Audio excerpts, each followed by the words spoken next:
MAME Games. Hello, and welcome to part 9 of my All Killer Alternative stream, where I look at games that are not in the All Killer No Filler main lists, but are still, in my opinion, good games, or ones worth talking about for one reason or another. I'm starting tonight with one of the games in the Power Instinct series, and this is Groove on Fight. So, just a second while I turn the volume back up and full screen myself. Well, full screen the game. Here we go.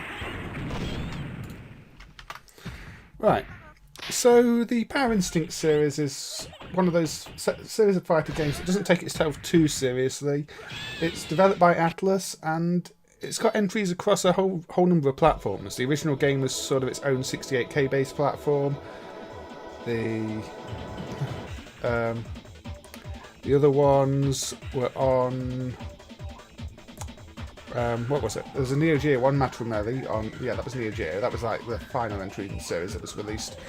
And the Power Instinct 2 and Legends were on hardware similar to the cave shooters. And then you've got this one, Groove on Fight, which is on Sega's STV hardware.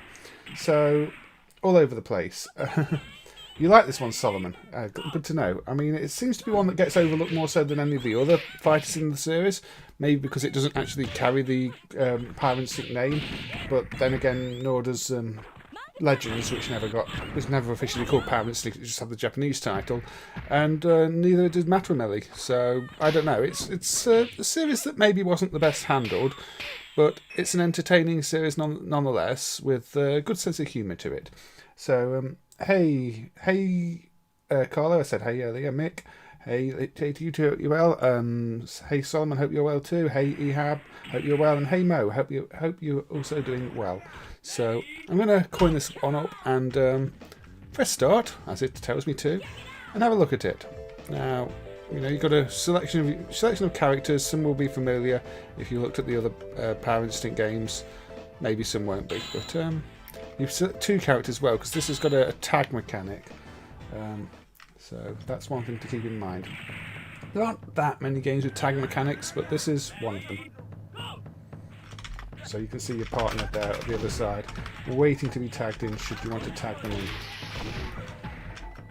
Now, if I could remember how to tag them in, that would probably help, but there you go. 2 buttons and the tagging. So, yeah, I'm not very good at most fighting games. I don't know most of the moves. So I just appreciate them for what I can play of them. And you see this character's got this card attack, throwing cards around rather than fireballs. That one bounces off the ceiling and yeah, it's... Now I've got a bomb above my head which explodes! Again. A little bit unconventional. This guy seems to be inflicting basically debuff status on me. Putting bombs above my head, putting slot machines above my head, yeah.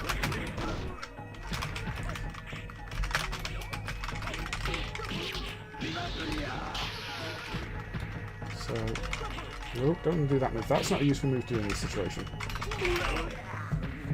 So, obviously Solomon is familiar with this one, but I'm always glad to hear people have, tried different games in the library and found them themselves. So, I think maybe for a lot of people watching this will be a new one. Maybe they've avoided running because it's on STV hardware, which sometimes has high system requirements. But I think this is one of the lighter STV games to run in terms of system requirements. I mean, it's a 2D game. It doesn't make extensive use of the second SH2. Not many Seta games do actually, especially the STV ones. They tend to just use it for copying sprite lists and the like. But this one especially. Yeah, the humour's there. Some of the style's there. I think the fact they're all across loads of different platforms doesn't help matters, and the titles being different doesn't help either. But I mean, characters like this, the girl here, I believe, is in most of them, if not all of them. But, again, you've got quite over-the-top music. Not as over-the-top as Matrimeli, where you've got, songs about all sorts of things with Japanese lyrics that apparently translated may just make the whole thing seem even more ridiculous. But I mean, I've not played this extensively myself because, again, fighting games aren't really my go-to.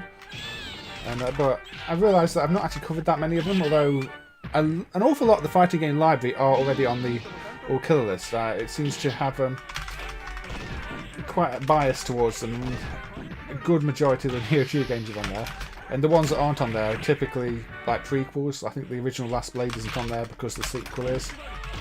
So it's not always easy to pick fighting games to cover, actually.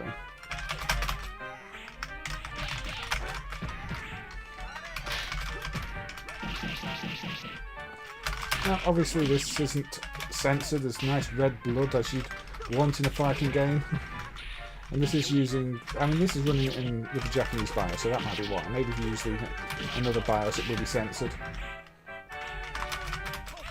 I don't know. But, oops. No, that's not oops. I did well. Why did I say oops? But yeah, I think it runs with the other BIOSes, but the default on STV is Japan. Alright, thank you for joining ETA. Yeah, I'd say if you can only stay for a little bit, that's absolutely fine. I hope you see something you enjoy while you are here. Or, spot something, maybe spot a bug that you want to fix or something like that. I don't know. Both these things happen. I did check out some of the things I thought were bugs on the last stream, and they turned out not to be. The fire shark bomb sound effect I found in the original video, and it really just sounds like that. It just sounds like that on the hardware, so it's just bad sound design. And the Dream World sprite limit issue I had just seems to be the game. It is only drawing half the sprite RAM, but even if you allow it to draw more, it's not populating any additional sprites, so I think they just ran out of sprites on that stage, and because the stages are randomised, I hadn't seen it before. But yes, not everything I encounter is a main bug. I've not checked out the Bioship Paladin clone yet, Spaceship, whatever it's called, to see if I can crash that again. I should check that out. But I don't like this character. This card attack is annoying because it's bouncing off the floor or ceiling, and very difficult to aim as a result. Oh, I'm going to die here. Oh, that's my attack is the slot machine. Okay, I thought that makes sense actually with the gambling. I thought it was the other guy attacking me with it before, but yeah, it makes sense if that's actually my power up, because I am sort of the casino themed guy, aren't I? Yeah. So let's go with Mad and a pair of characters. Let's see if we can get a bit further. And yes, that is quite a mad face, isn't it? Now this character kind of reminds me of one of the Darkstalkers ones. Just I guess general build, very chunky character, slow, mad scientist, I guess. Hence the name.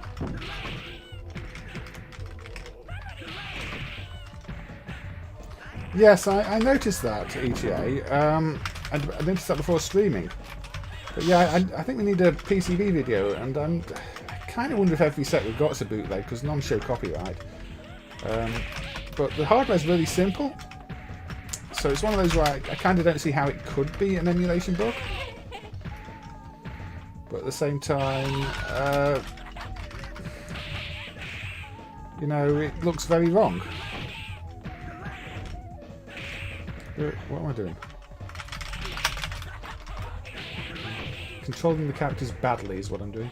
It's actually quite difficult to see which way you're facing with this character, because they're two people tied together. As I said, the game doesn't take itself too seriously. The other character is a weapon.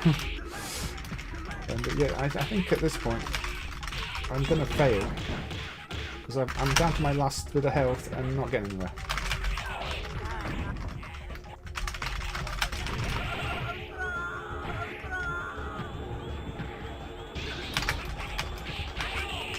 Oh, there.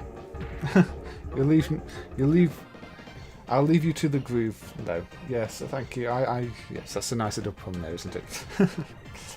Yeah. Right. Okay, I don't know how far I'm going to get in this, because it seems to have ramped up the difficulty, at least from what I can see on the stage. But, my fighting skills, or lack of them, are not getting me anywhere. But you get to see some characters. And they're all well animated, well designed. It's just a shame you won't see more of the backgrounds, because there were some decent backgrounds in this. Sometimes I think I should stream with cheats on just so you can see more of the game. This character can't work anything out. What am I doing?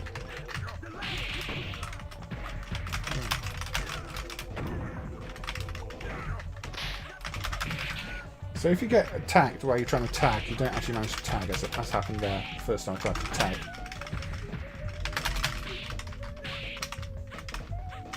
I have a bouncing note, which eats people. That's always good. Again, not the first thing that would come to mind of designing a character. Musical instruments and notes that attack on your behalf, and I'm tiny.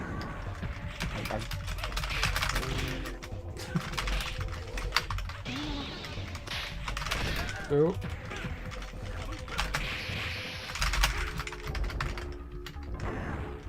I don't understand this time mode.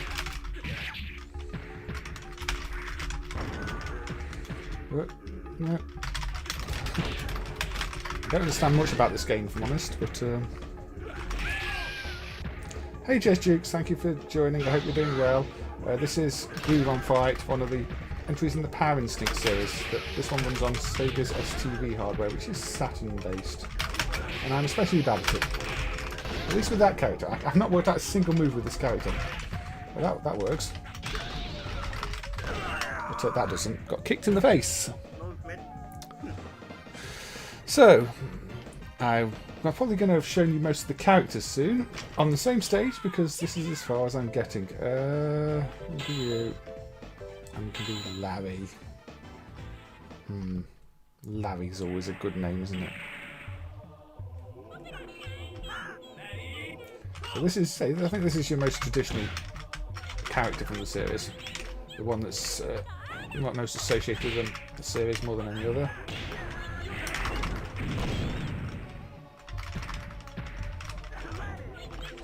Could I send you my main video setup? What do you mean, Marcelo? I mean, I'm just using a fairly standard OBS setup. It's nothing fancy.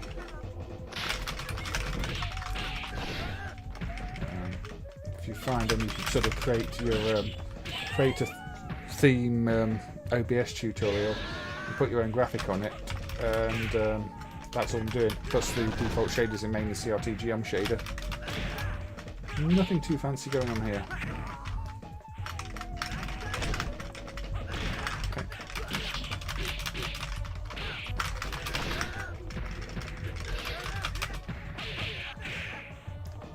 Nothing too fancy in terms of what I'm doing to play the games either. I'm just on the keyboard and doing badly as a result, probably. But yeah, I'll probably switch to another game in a minute. Because I'm not going to get any further in this game as far as I can tell. It's nice showing off moves, but when I can't pull any of them off, and I'm down to my last bit of health once again. Oh, there we go. That's probably good. Yep, double team. Okay. That was excessive.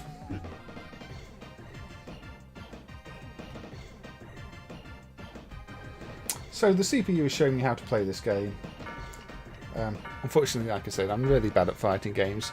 So apologies that you didn't get to see more of the stages. Well, I think you got to see a fair share of the characters. You get a feel for the game and sort of the presentation style, the character design that is really unusual. You know, not conventional at all. Okay, there we go. Game over. And it seems to control well. It seems to be responsive enough. So yeah, if you want an STV game that's got relatively light requirements, this isn't a bad one to try. Anyway, moving on. Now I'm going to switch back to one I looked at the previous stream, but aborted early, and that is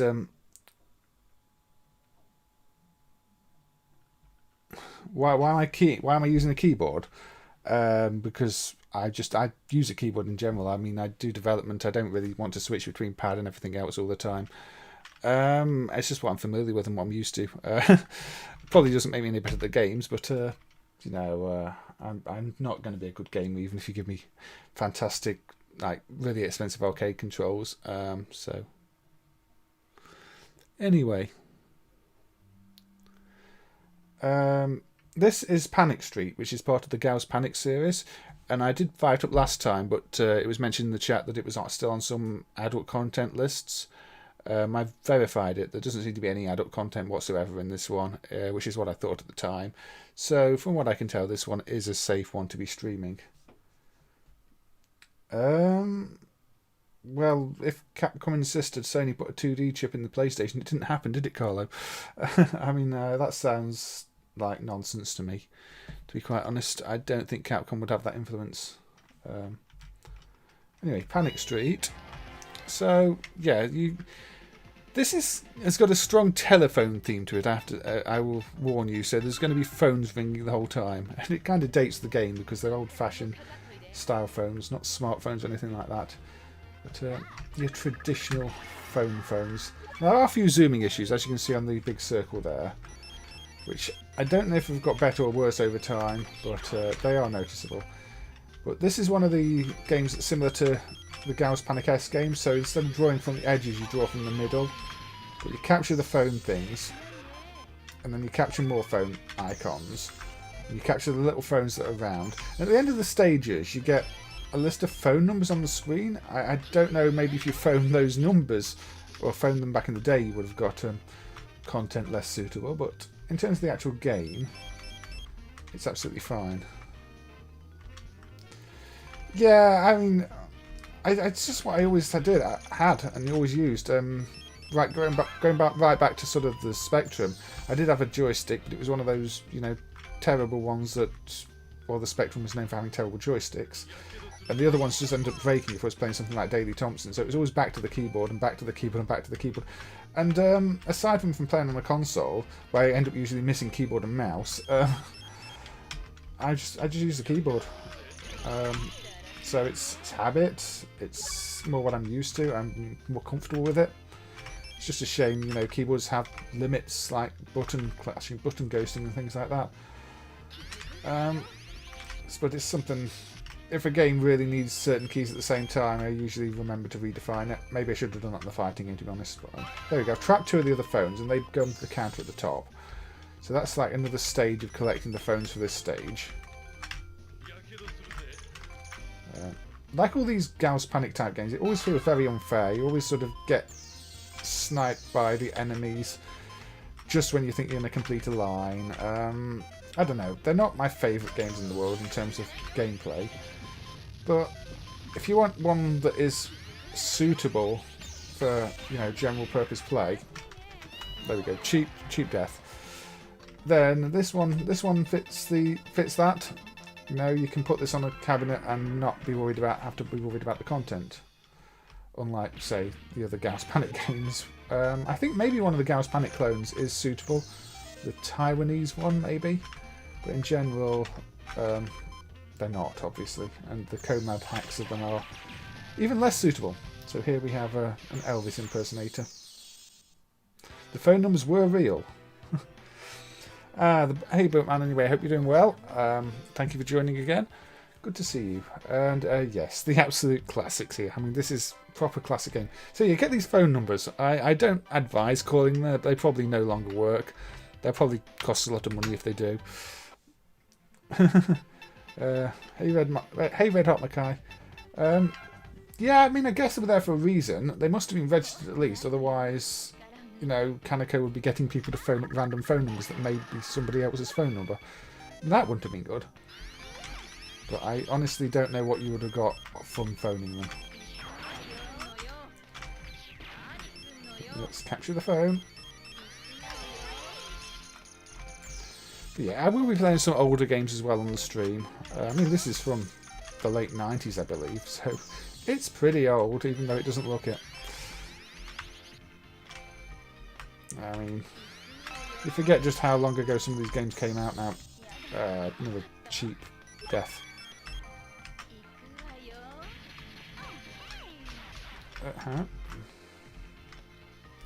But yeah, the Supernova platform this runs on is one that I did most of the emulation for many years ago. Cheap deaths again. So I'm just speeding up the roulette bit there where you get a power up, because it gets very tedious otherwise. Especially if I die a lot. Let's see. You can surround the power-ups too. As you can see, I've got a speed up one now. I'm a bit faster than I was before. But as soon as you die, you lose your power. Let's see. Surrounded the phone. Yep.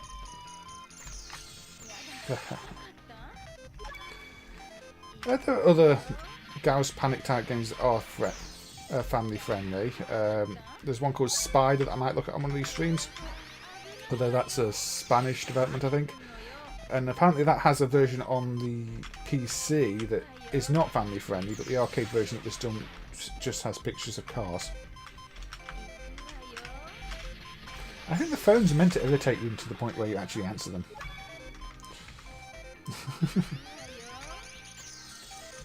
Yeah, the boot logo took a long time to be emulated because it does a bunch of security checks at the same time, so it was just easier to skip it. That slowed me down a lot.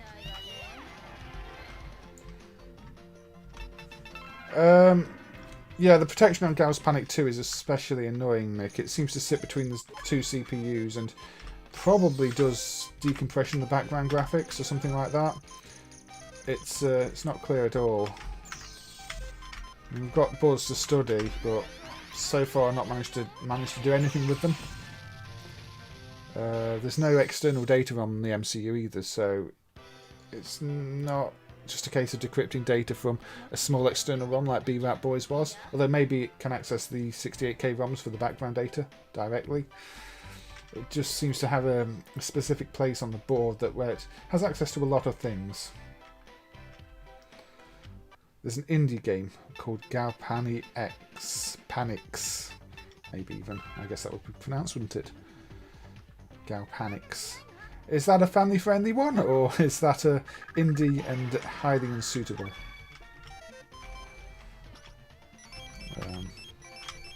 I guess these days, if it's a modern indie game, it's probably going to be more family-friendly. I did briefly read upon Dancing Eye, because I want to check if Dancing Eyes does actually have any adult content in. Being Namco, it would surprise me, but it's classed as adult in quite a few lists. I did read there was going to be a sequel to Dancing Eyes that got cancelled, probably because it was too inappropriate these days. But I don't know. If Dancing Eyes hasn't got any adult content in, that's another one I will probably feature. Because adult themes are okay, but if it's adult content, it's not so okay. Doesn't have nudes. The Galpanics. Toejan isn't family friendly. Most Mahjong games aren't family friendly, Red Hot Mackay. That's one reason there won't be Mahjong games on the stream. Aside from not being able to play them, I can't even really cheat my way through them because, yeah, they become unsuitable very quickly. Even the early ones. And I do have to be careful. As much as I don't want to have to be careful, it is important. So, yeah, this is Panic Street. As you can see, it plays like one of the modern Gauss Panic games. Oh, Bob with the fact, happy birthday Ulysses S. Grant. May your beard remain well-groomed on US $50 bills as long as you grace them. I don't have any US $50 bills, mostly owing to, you know, not being in the US and having no use for $50 bills. But, yes. Happy birthday to the person on the $50 bills. May you feel richer while you are holding one of them.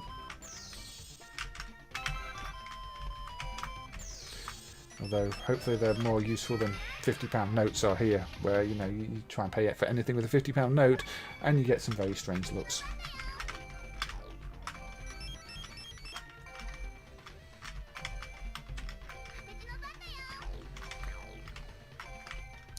I don't have plenty of £50 notes. In fact, I probably have a grand total of none of those either, Jez Dukes. They're not the most common things to have. They don't tend to come out of cash machines. In fact, most £50 notes you see, I think, are fake. Usually if somebody hands you... That's the level of suspicion with them. If somebody hands you a £50 note in retail, your first thing is get the manager to see if it's real. You used a $50 bill to buy Thunder Force 4. If you got change from that for Thunder Force 4, that was a long time ago. or somebody selling it for significantly under what people want for it these days. That's not a cheap game. Or Lightning Force, as it was known. Not with an unintentionally incorrect spelling, probably. Anyway, yeah, Panic Street. I think you've seen what Panic Street has to offer.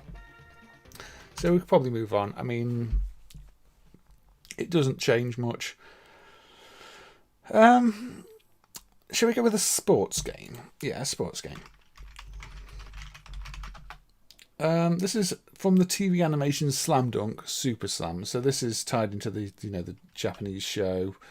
Banpresto, Toei Animation, the company behind the show, and Video System. So this runs on Video System hardware. I think it has a Konami chip for the ground effect. Yeah, you only really see 5, 10 and 20s, Casper, and these days 5s are not as common as they used to be, although they were. I mean, you see a few more of them now. They've got these plastic ones, but still a lot of machines won't put them out or anything. You sometimes get them change. You love Slam Dunk, Bertman.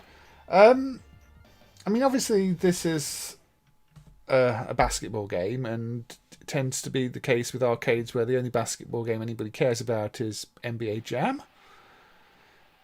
I don't know how this compares as a game. I'm going to try and play it. It's got lots of zooming and the like for the sprites, so to give it a sort of slight perspective effect, I guess. You know, make them smaller when they're further away from the camera.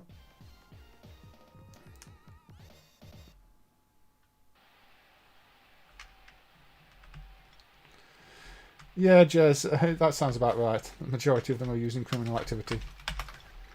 So, how do you play this game? Well, not like that, because they scored. So that's pass. That's pass. And I failed to get it in the basket. Got the bulwark. Got the bulwark. They're very good at blocking my shots. See, don't block my shots all the time. But I didn't get that. I'm not very good at basketball games in the sense that I always kind of lose track of the ball, and that's never a good thing. You do need to work out who's got the ball at any given time. Wow, they do like to block more than they do in NBA Jam. So now I'm not 100% sure I like the graphics on this. A lot of the time, the poses just look like people have got one leg. I mean, that's one thing that I remember when I emulated it. I thought, why have they only got one leg? But no, that's not a glitch. That's just how they've done the animation on this one. Oh dear, I am really doing badly here. I think Pigskin is already on the list of all killer. There we go. I actually got it in the basket. Only when I'm like 6 points behind. I think a lot of this is about timing as well. And knowing when to jump.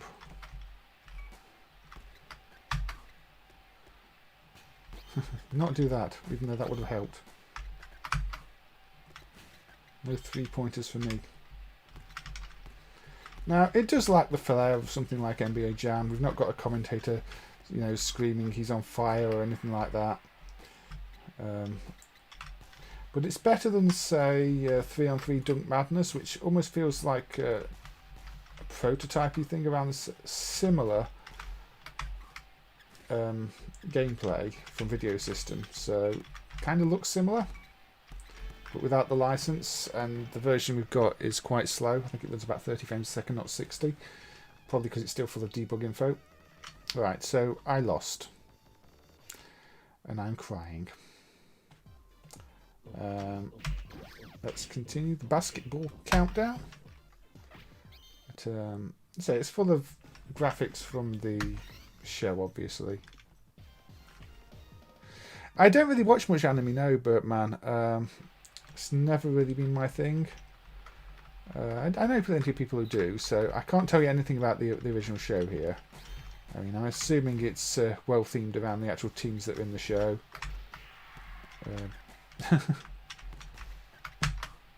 So yeah, you do have to time your shots a bit differently to something like NBA Jam. It almost feels a bit more strategic, whereas NBA Jam is very, very arcadey. So you can jump up and then you can throw down by pressing the pass button after you've pressed jump. So, put the ball back. There we go. I'm actually in the lead this time. I mean, typically, if something's still being sold, it won't get added unless it's like clearly a cheap bootleg, and the company that make it really haven't put any effort into doing things legally, in which case nobody really cares. Otherwise, you know, MAME doesn't want to interfere in any way with the active market for things. Does that make sense, Cal? I mean, it's not really much of a problem these days anyway, because, you know, most things run on technology far more powerful than MAME can possibly run at any decent speed, so sort of technology becomes the limit. I think you'll see some like the bootleg NES things are fairly recent, but again, they're bootlegs. MAME's just documenting that a lot of them are bootlegs full of hacked up NES games. The company selling them doesn't own the rights to half the content in the first place.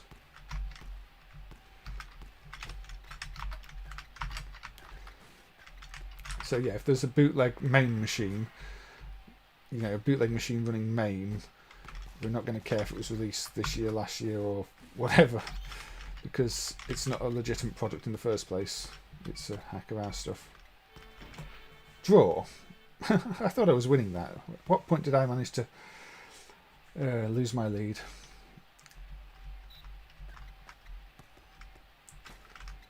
Yeah, I mean, all the Windows-based stuff isn't going to run in MAME at full speed, is it, anyway? And it's pretty much all Windows-based now, or Android-based, or Linux-based. But it's all modern hardware. Ooh.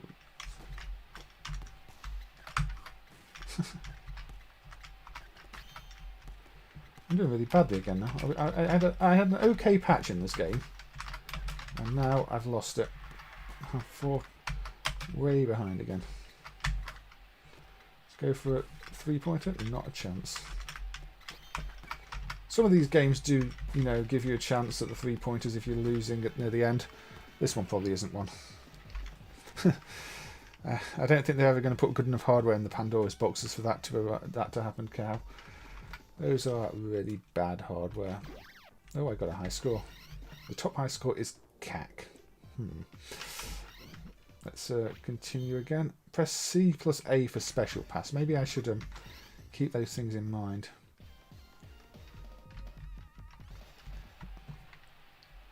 The referee is very short. The referee, is it referee in this? Oh. He's very short. Get the ball.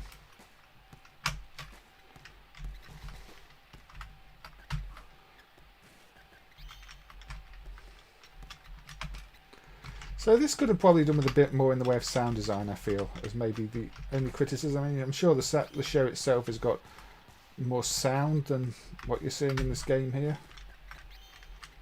This is just lots of crowd noises for the most part. I don't know if it adds more sound effects on the later stages, because this is sort of set in a building with hardly anybody here at the moment. So maybe it's intentional. I've never been good enough at the game to get anywhere, as you can probably see from my play of it.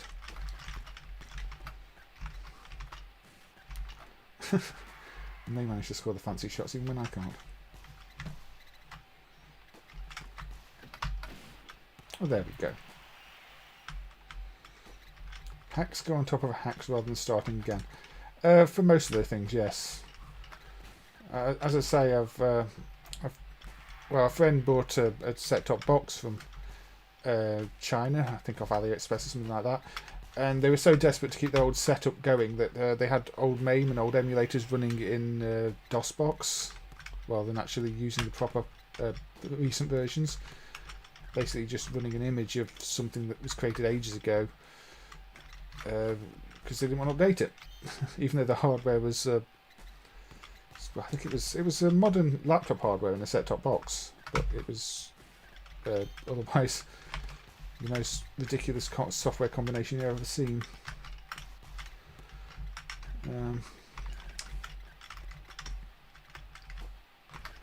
So yes, you do see that a lot. I mean, a lot of these not very good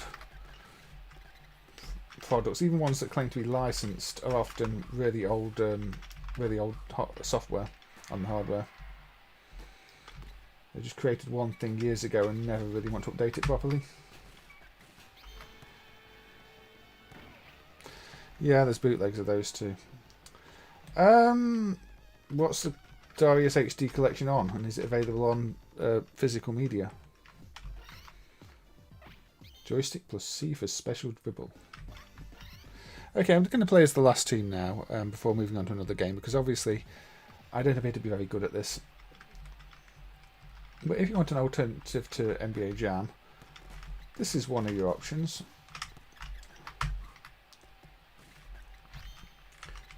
just isn't quite as exciting. But if you like the you know, the anime, I'm sure this will be right up your street. There we go. Ryonan.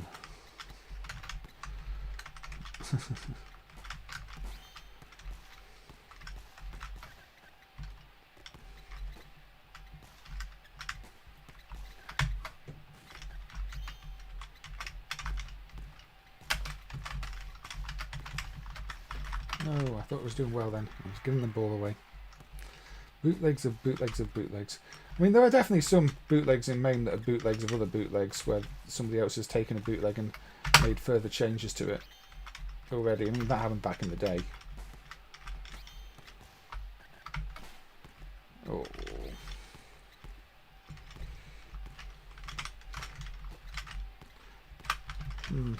I wonder why Taito didn't do a basketball game like Hat Trick Hero where you're just punching everybody. I'm sure that could have worked.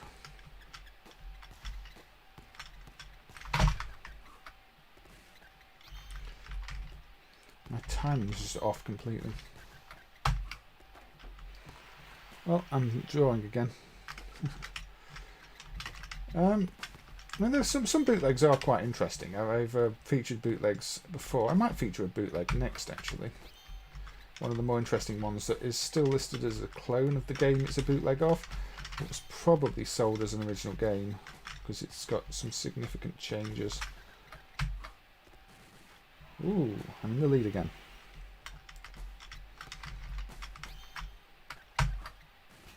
And I missed that one. You can see the line scroll effect on the ground here as well. Again, I think that's what the Konami chips are doing for this game.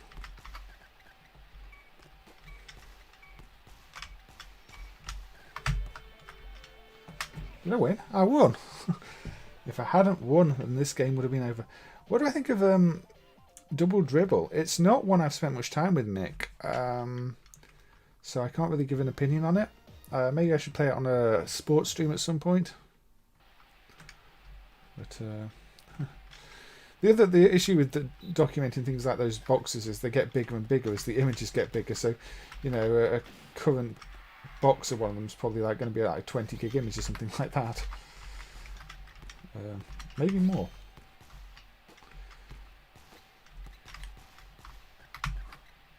Plus, finding ones that people haven't modified or hacked up themselves is going to be difficult in the future because I don't think anybody dealing with them cares much about preservation.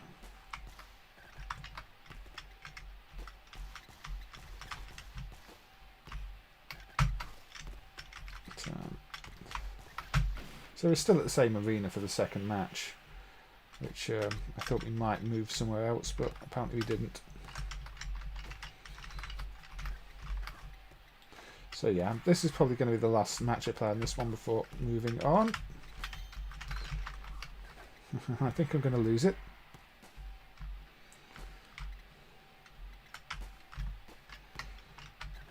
Oh dear, lost the ball.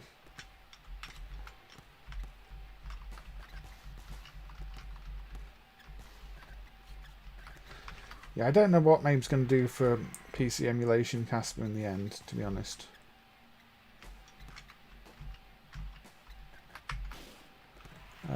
As for the Nessica things, yeah, some of that stuff did get leaked. I don't know what the state's going to be, how much stuff is still going to be lost, because well, that's the one with online services. And I'm not surprised it got leaked either, because quite a lot of arcade operators don't like it, because you know you don't want to be. Arcades aren't very profitable anyway, so when you start to have to run a subscription-based service and online stuff, it cuts into your profits even more. And the profits aren't even there to be cut into. Everybody wants a cut of money that doesn't exist in the arcade industry, unfortunately. I mean, Merit do the same with some of the Megatouch games, don't you? You buy keys that last for X number of credits, and after that number of credits have been put in, they have to buy another key to keep the games working. And again, the operators absolutely hate them because they're losing a cut of the money all the time. Anyway, so this was Super Slams. You know, I'm not very good at it. I should probably pay attention to the tips, and yeah, it just tell you what to do in there, but I've not been reading them. I just realised I had the volume very low on that one. Never mind. But this is another one that I emulated many years ago. So again, that's one reason I wanted to cover it. It's just one I remember working on the emulation of. I was always quite impressed by that intro there. Probably uses most of the ROM capacity to do that intro there, but it did look good. Naomi's not far full speed on here. I'd say I hacked up a build a little bit and got full speed on Crazy Taxi, but the code was too bad to really submit. So it's not far off. It just requires somebody to actually do it properly threaded.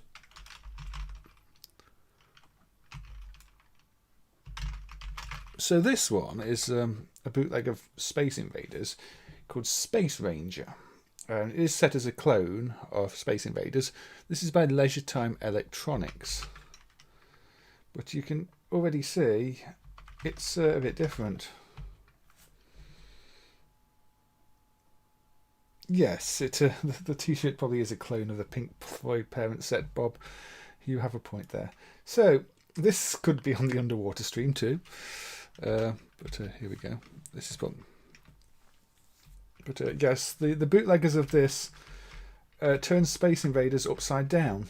I don't think this has got any sound emulation. So it's Space Invaders with fish.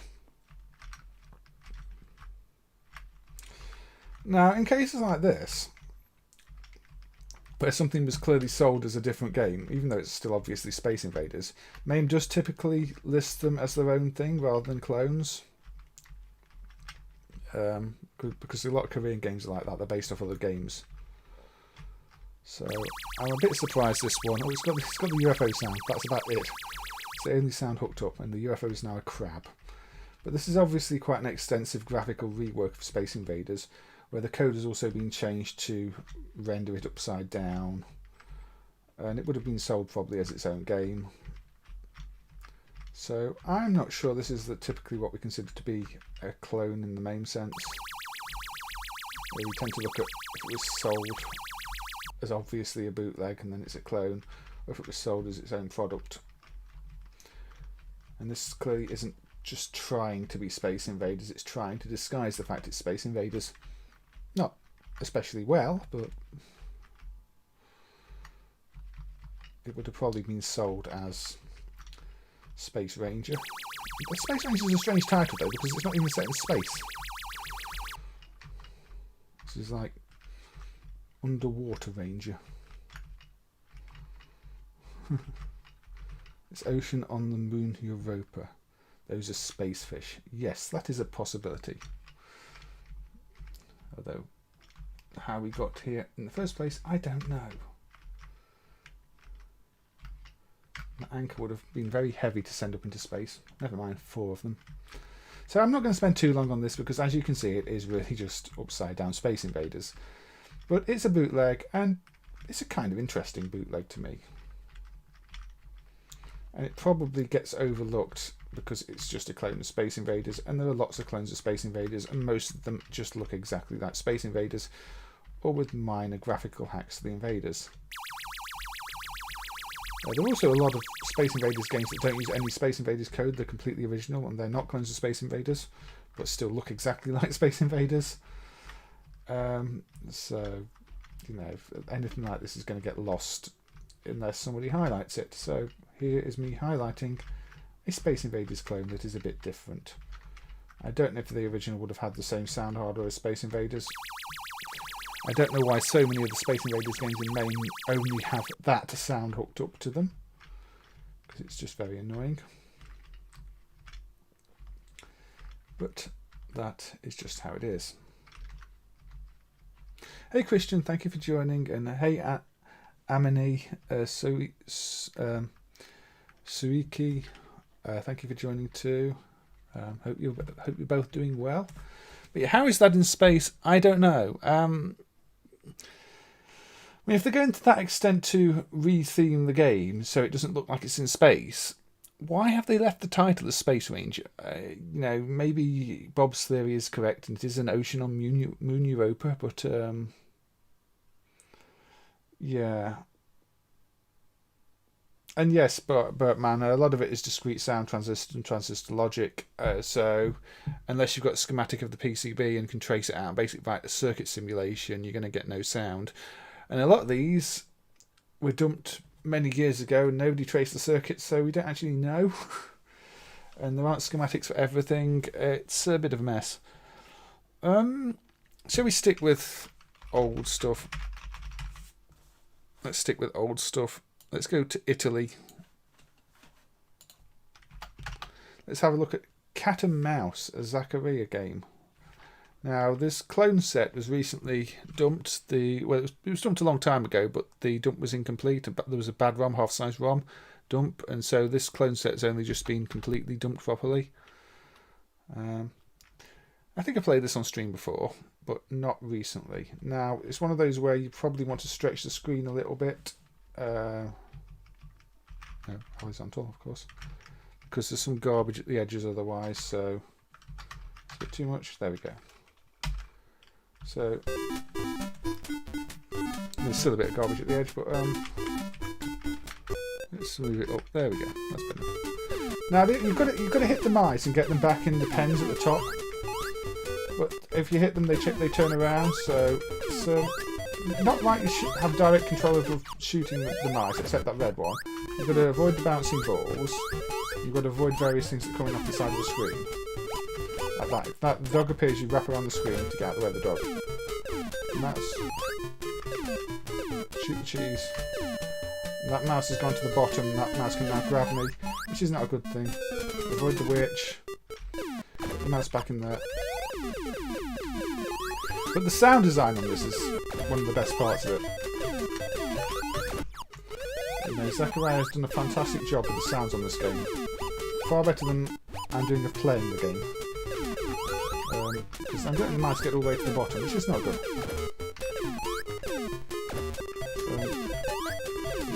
Making them turn too early too. Now you go up there. Got out of the way. You do have to be careful. That dog can be really tricky to avoid.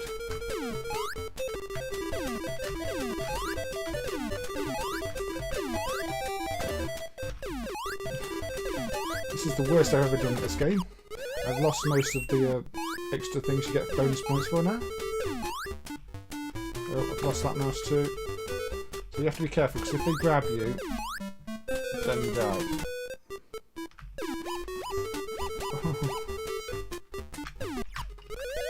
Get up there. Get back up there. And yeah, and this, I think if the bottom fills up, you die as well. Which, and you see they're trying to grab me. Which, no, dog. And that's the warning that I'm running out of time. And yes, that mouse went down and got me. But they're very big mice. This cat can't eat the mice, clearly. Now, if I wasn't terrible at this game, maybe this version's just harder. I'm playing the clone that I've never really played before.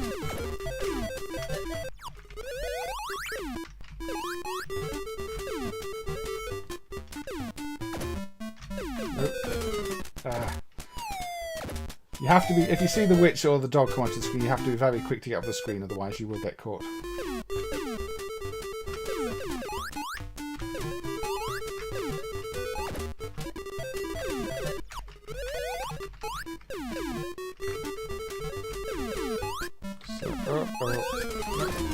You just get enough time.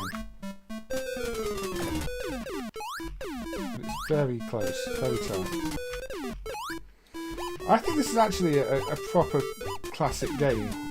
At least to me it is. So close. That mouse would have gone back into. Of course the cat has lasers. Why wouldn't the cat have lasers? Now, I'm actually going to swap to the other set, just to see if that was a more difficult version. Because I remember actually being able to complete levels on this game before.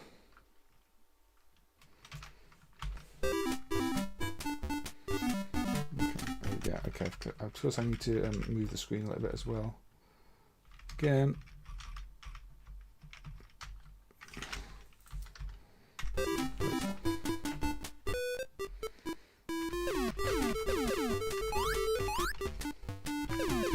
It's probably not going to be any easy. It's probably just the case I'm really bad at the game these days. But sometimes you do find it with the revisions. They change them and make them easier or more difficult.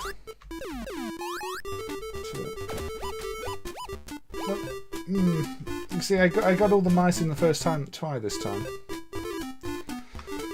Hey, I mean, anything with laser pointers or sunglasses, sharks, ninjas, cats, mice. So we get a different tune this time. So there are lots of different tunes in this game. That's one of the things I was saying about it. It's actually got really good sound design.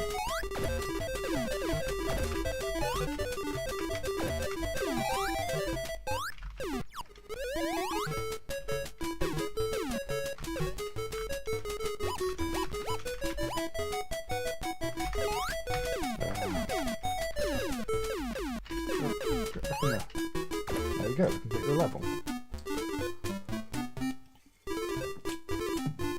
Yeah, Zaccaria did a really good job with the music. Oh yeah, the flying pigs as well. Except a lot of the games with flying pigs are kind of bad.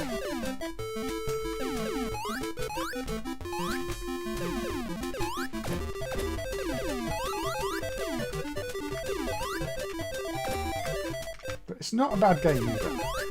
I think this version is easier.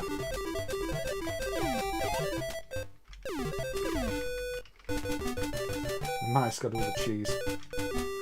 Let's put it on hard mode. Or fast mode at least.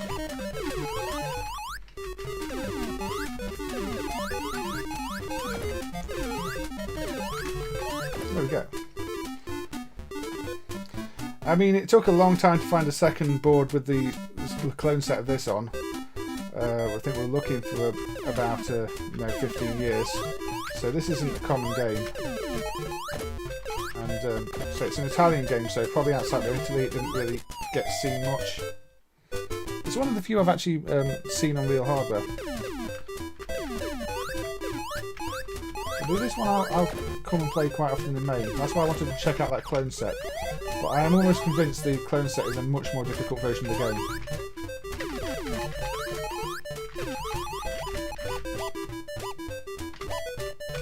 The mice seem to just come out more quickly.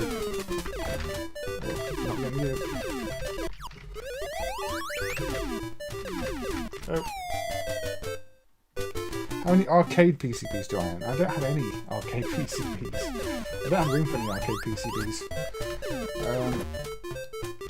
Anything I picked up I've always just ended up forwarding on to somebody else for research. So I don't. I'm also, I'm very clumsy, so if anything broke, I wouldn't be able to fix it myself. And most PCBs at this point need constant maintenance, so it's just not the type of thing that would be sensible for me to go.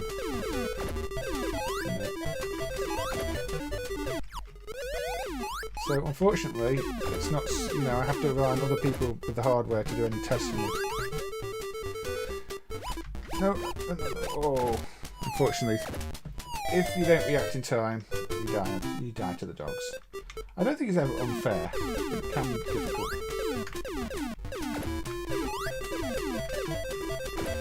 Yeah, if we're talking about 80s games that aren't from the main manufacturers, like Namco, Sega and the like, that are absolute favourites, this is one that would be up there. This is one that I would recommend to anybody.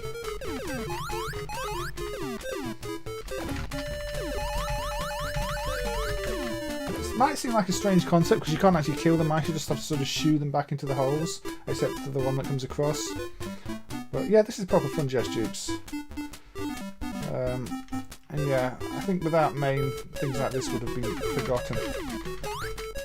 For a long time this had no sound emulation and bad colours as well, so it was improved some years ago now, but the sound emulation adds an awful lot to this. Unfortunately, you can destroy the cherries just by pushing the mice into them.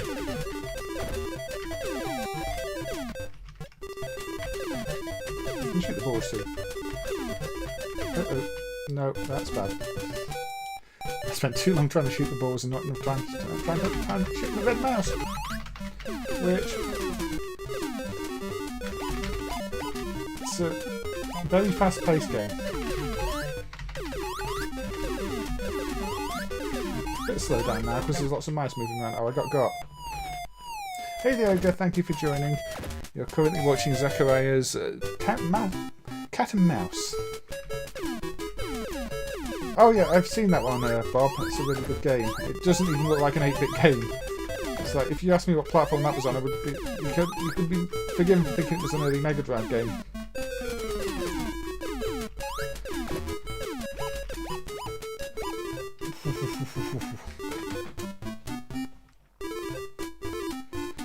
Yeah, MAME, that's one of the important sides of MAME, is helping people repair things. We do try to help with that as much as possible, which is why, you know, we won't hesitate to improve the documentation, change the ROM sets if we find out they're wrong.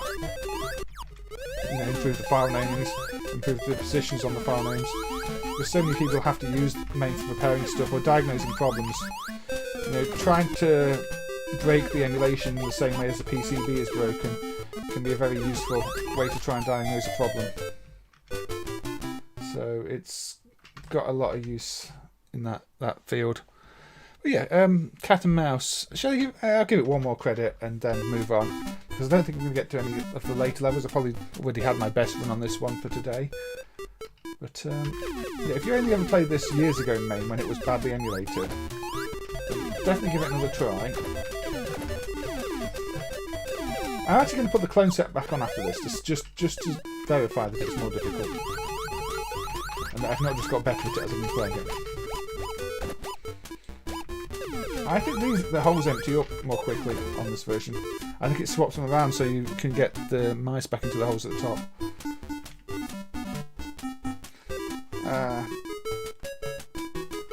You only have one PCB at the moment, Ogre. Yeah, I mean...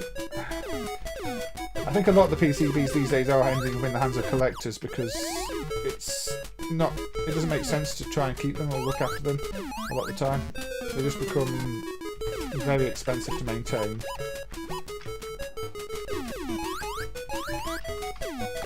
There we go. What's my job? I do software development, Jez. I've done some work over the years for gaming companies. Just whatever contracts and things come my way, really. At the moment, not much. Hence why I'm being able to do a lot of streams and MAME development.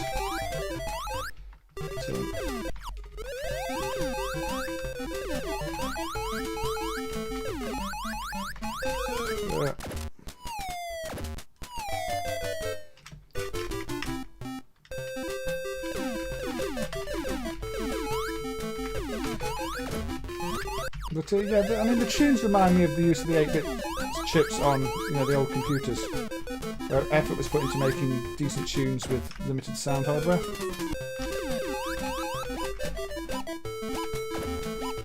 There you go, get in the hole. This is from, hold on, I think it's 82. Oh, sorry. Yeah, 82. 82, but man. Did well on that stage, look, we've got loads of bonus points.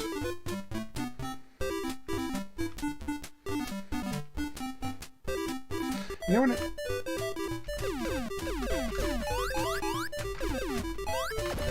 It's got lots of different music too, but it'll cycle it around on the different stages.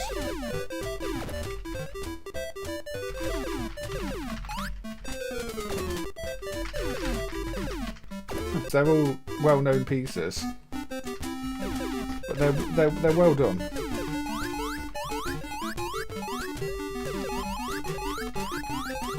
Reminds me a bit of Crazy Climber. That's got some known tunes at the start of levels. Actually, I should have a look at one of the sets, some of the sets of that briefly.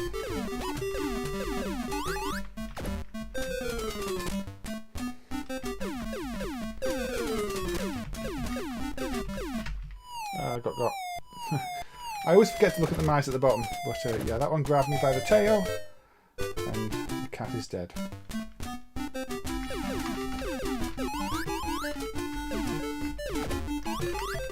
Yeah, I probably won't be looking at the clone set again then, because I spent longer on this than I was planning on anyway. Oh, ball got me by the edge of the screen. But yes, this is a very playable game, and one that I think is criminally overlooked. I mean, it's just a really good game, cat and mouse. Probably one of my favourite Italian games, actually. In fact, you know, it's probably one of those that I'd put somewhere in my top 20 games in MAME. It's just a lot of fun.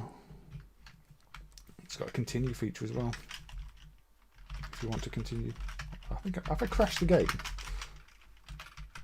Apparently it didn't go back to a track mode. Maybe I just didn't wait long enough. But yeah, cat and mouse. I would say, yeah, definitely go and play cat and mouse if you've not played cat and mouse.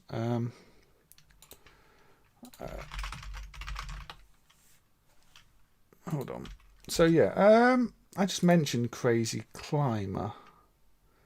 But I'm not going to play Crazy Climber. I'm going to run Crazy Climber. Crazy Climber is not a game I'm good at. But I was reminded by a YouTube notification of a set that was dumped some years ago, which is a bit different that people might not be aware of. I'm going to run it with cheats. No, in fact, I don't even need cheats, do I? I'm just going to run it because it's got a rack test option.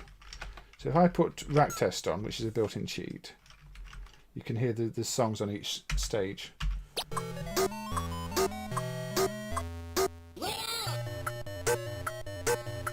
So you've got this tune.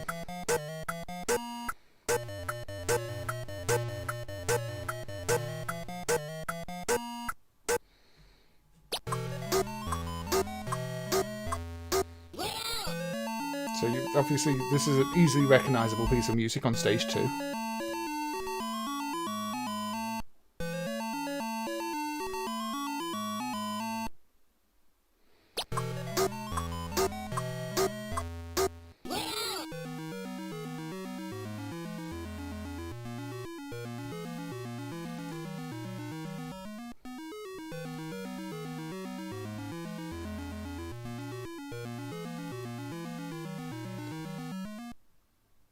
So you see, Nichibutsu used fairly well-known pieces.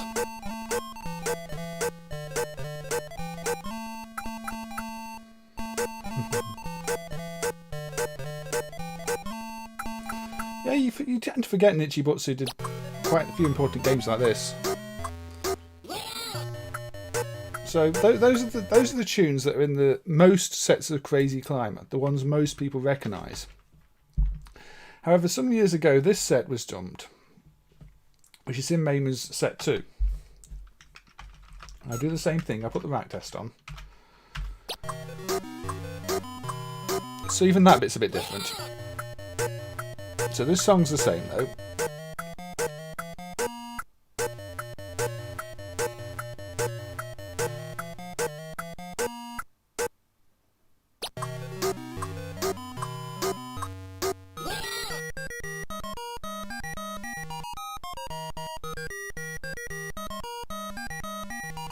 See, this song's completely different.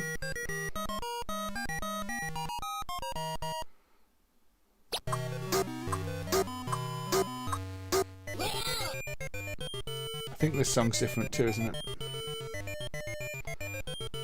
Alright, Bertman, thanks for joining anyway. Good to see you, and I hope to catch you again soon.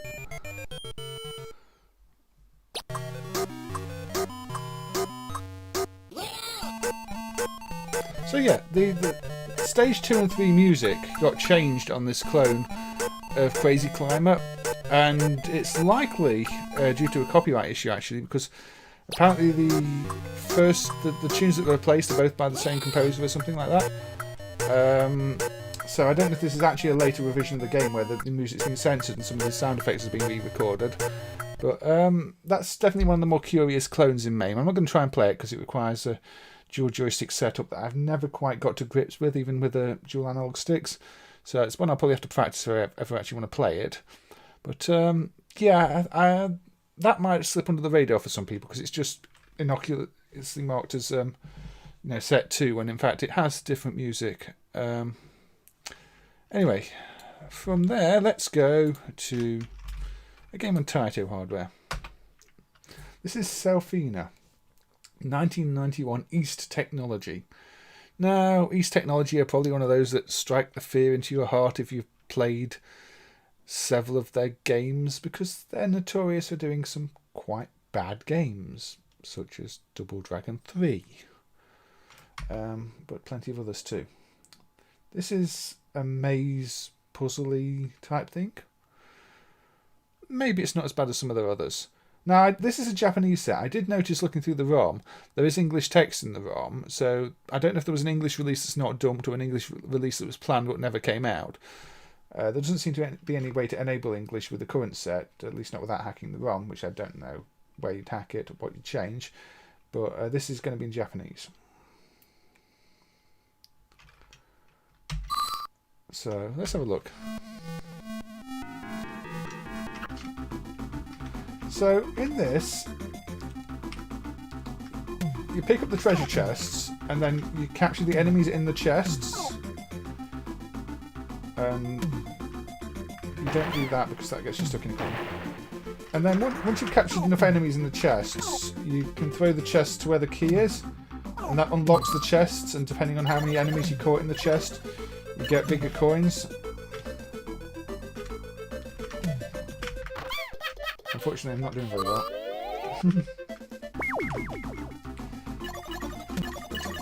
So the chests will follow the arrows on the floor, so you keep that in mind. So if I throw one towards an arrow, it'll follow the arrow, and if I throw it towards the key, it will unlock.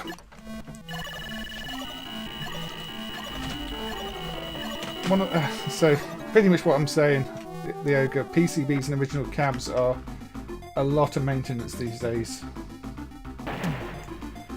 Oh, you can't go through chests, obviously. So that one I threw it from straight through the enemy into the key, so I didn't get a big bonus there because I didn't really plan it very well. This one I might get a bigger bonus. I mean, if I can capture more enemies first. Capture you in it. Yep. Capture you in it. I'll throw this one to the key. And I'll get some coins. Now, my main issue with this game from playing it earlier before the stream is that the time limits are too low. You don't get enough time to do anything on the levels. You know, I'm already on 35 seconds. I'm trying to plan a big attack to get loads of enemies, and I'm running out of time. And there doesn't seem to be a dip switch to increase the amount of time you get.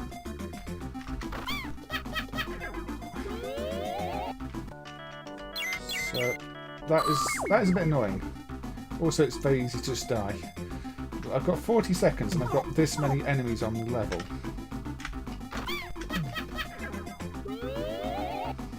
Now, I do get my time back when I die, but the enemies come out the chests when you die also.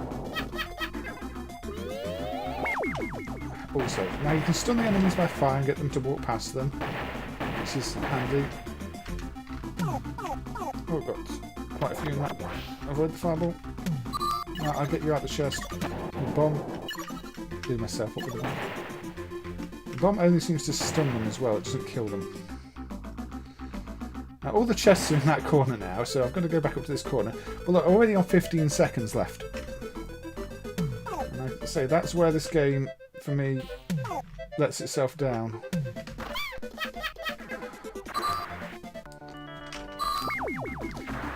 I like it, but I think I'd rather play it with an infinite time cheat on.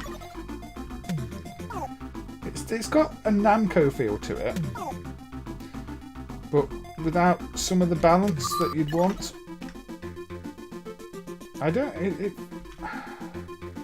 It almost feels like one of those games where the time has been hacked.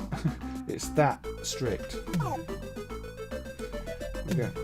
Got those. Where's the next chest? There's a chest here. Hurry up already. Now, maybe if you plan the route through the level, the timers don't seem as bad. Co-op would probably make it a bit easier, yeah. Maybe it's been balanced more for co-op. But, needs a few refinements, is the problem I have with it. Yeah, find the coin. There you go. Some bonus points.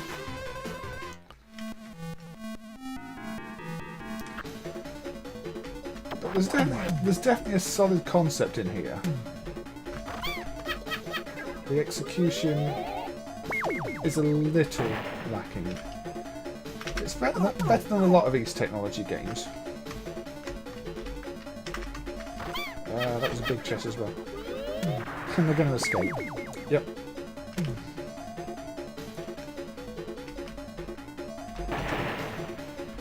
So you can tell when the chests go gold, that's when they've got the most in them. Let's put that through there. See, that chest is now going to give me a good reward because it's gold. Not the best reward, but a decent reward. I always forget you can stun things as well. That chest exploded because I left it too long.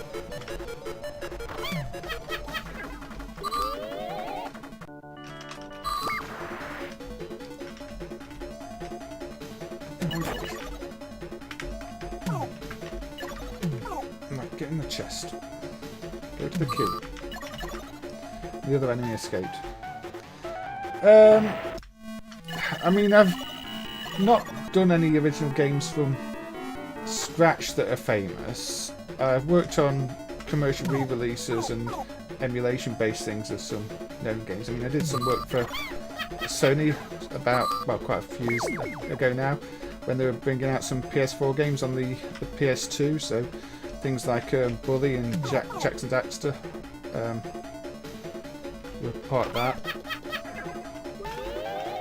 And that was fun to have a little play with those and, you know, get those ready for re-releases.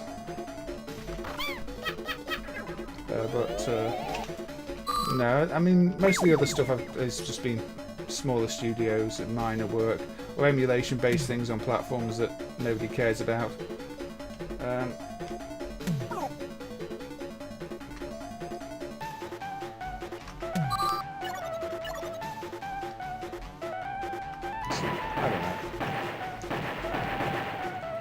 Tend to get smaller tasks helping out with things rather than major roles on big projects and games.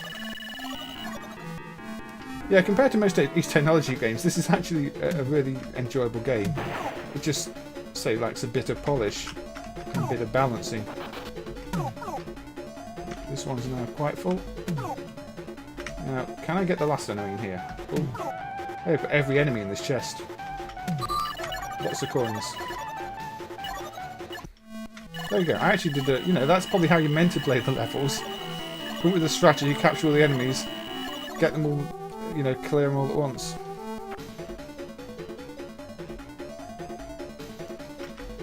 Again, I don't think many people play this, probably because it's East Technology and people just assume it's going to be terrible. Oh, that's almost going to burst. Right, so can I get there? Oh, no. Didn't get it in time.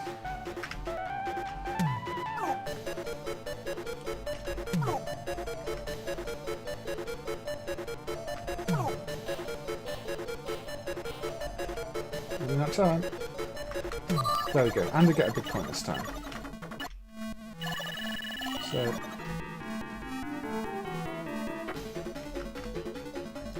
Yeah, I like this one. I think this could be redone. Somebody could remake this as a really good game. The concept is just solid, and it's got, you know, it's got lots of good ideas, like them escaping after a certain amount of time. A bit like, you know, Tumble Pop, where if you keep them in your Hoover for too long, they will find their way out. Yeah, it is good when games do show up. I mean, it's rare, but it does happen still. Say that Warp 1 that I featured in a video recently is an example of that happening. Oh. So I think it would help if it, like, granted you time for capturing them. So, now there's bad things happening.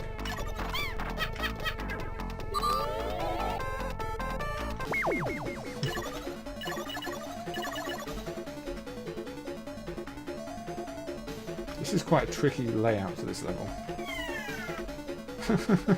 I threw the chest off the edge. That wasn't clever.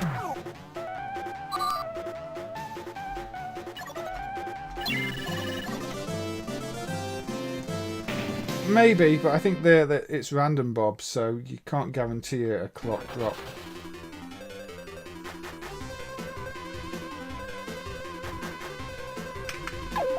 That's fairly easy to follow on these. Stage 9. Stage 9 I think is probably the last stage of this I'm going to play.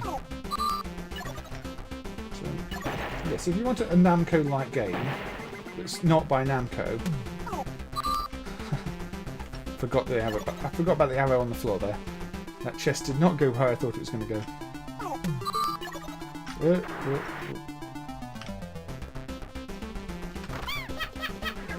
Forgot to throw it. Bit of life left.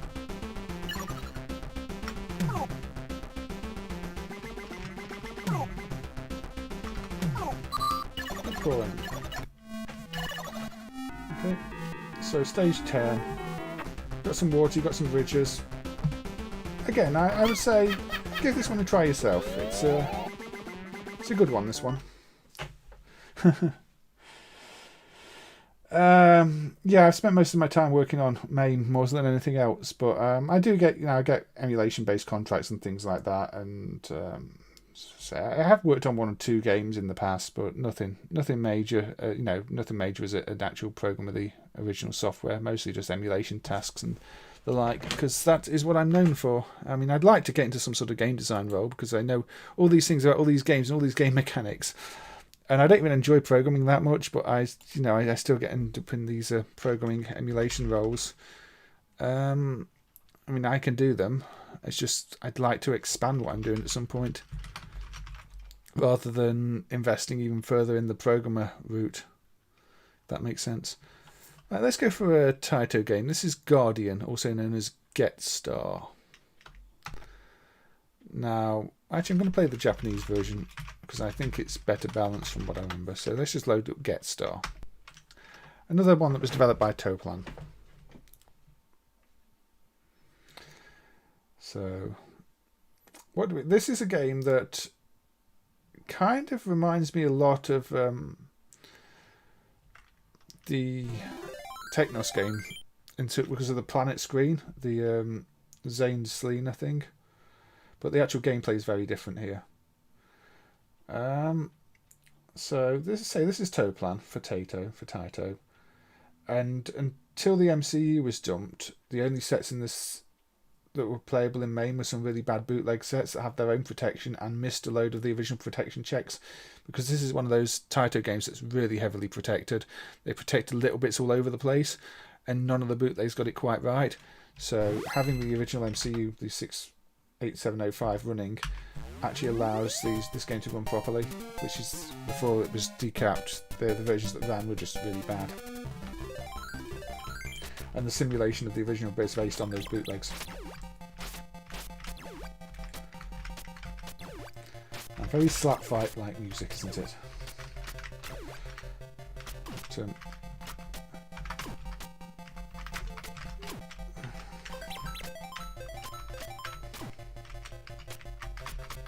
But, got to use the right kick. You've got to use the right attack to get rid of them. So I don't know why there's alien dinosaurs with swords, but we'll just accept that they exist. Another thing.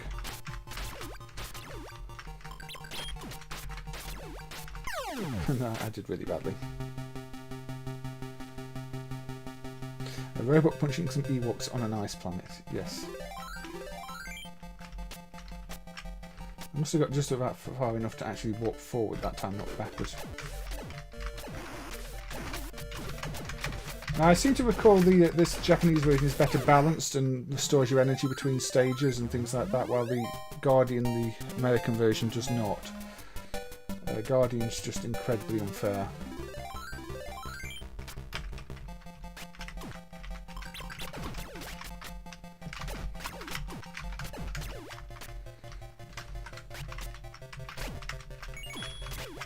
I'm still not doing very well, am I? Interesting tree aliens. I'm not even on the tree stage yet. Yeah, for some reason it walks you forward when you die. That is unusual, but I'm not complaining.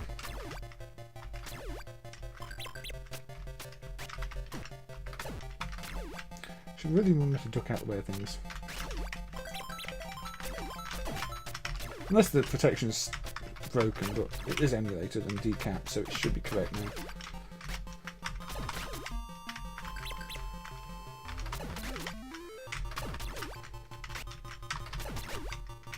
I like how when you kill them, their projectiles disappear. There we go.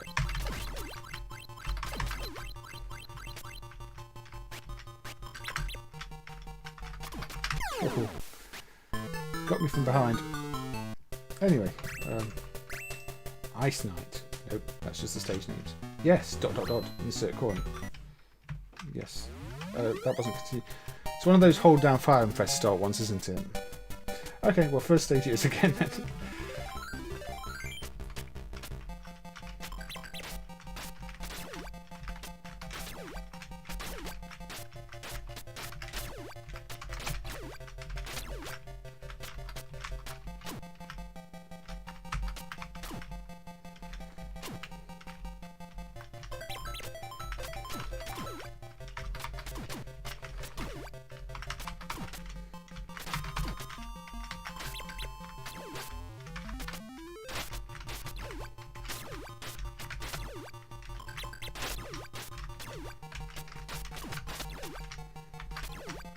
So it's all about timing.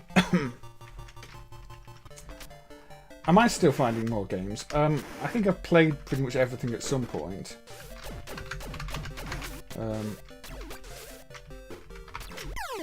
I mean, in terms of new games, most of the new ones I'm finding are on things like the SNES, because I didn't really grow up with the SNES, so I don't know much about the SNES library. And NES, I know pretty much like the whole Mega Drive library. Same with the PlayStation. There's a lot of PlayStation games I'm unaware of. And PC Engine. I quite like the fact that Toaplan used to do things that weren't shooters. I don't think this is necessarily a bad game. It's just obviously they were far better at doing shooters rather than close combat games.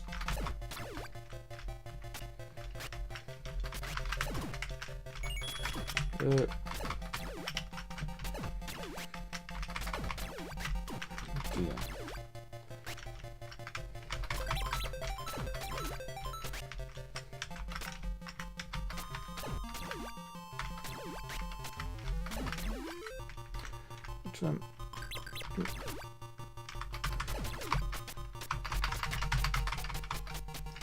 Returning the character moves smoothly and quickly, and it's all responsive. I've just not got the reflexes to deal with a lot of it.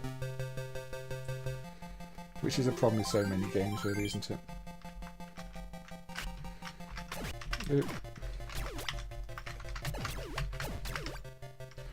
See where I can get that. Get a health thing at least. Bit of a shield, I think. Yeah, it's timed.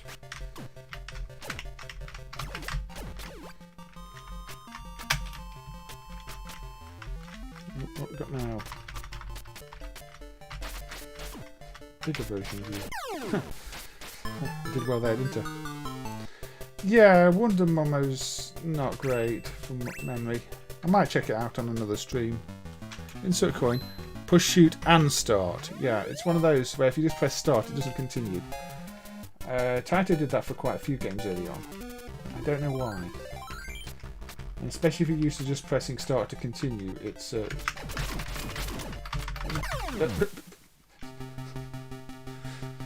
Well, if you stand too close to somebody with a big club, that's what happens.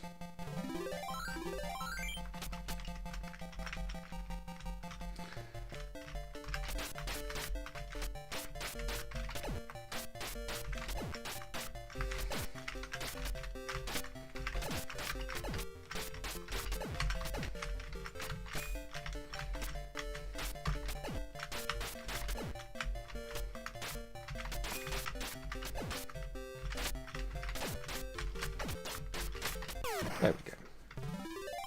No, button mashing that boss was not the correct strategy. Button mashing that boss got you mashed. Green forest. I mean, most forests are green, but now you can throw spears at me, aren't you? Yep.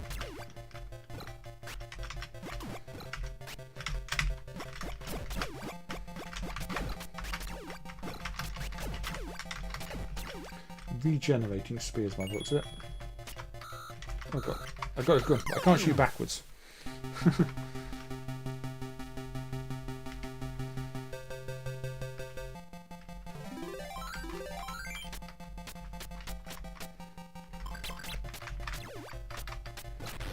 No. Yeah, some of these do seem a little bit Star Wars inspired, don't they?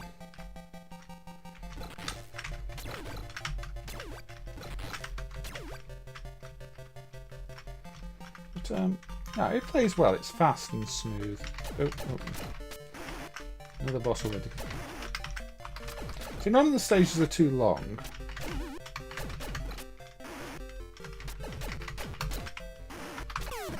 And the bosses don't have too much in the way of health. So it moves on. It moves at a fair pace. It's not a game that's going to outstay its welcome in terms of difficulty and like.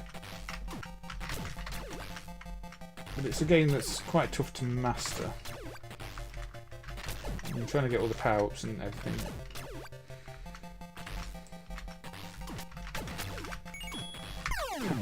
That was the gun, not the shield.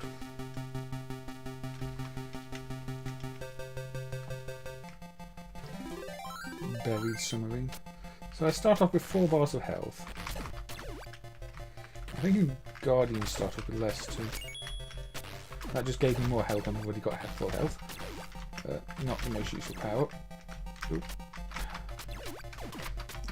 But yeah, you can't shoot backwards, so if something gets on the wrong side of you, it can be a tricky situation to deal with.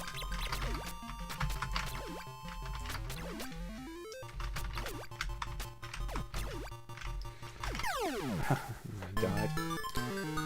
But yeah, Get Star. I'm going to briefly put on Guardian. What do I mean? This is, say, the US version. Taito America.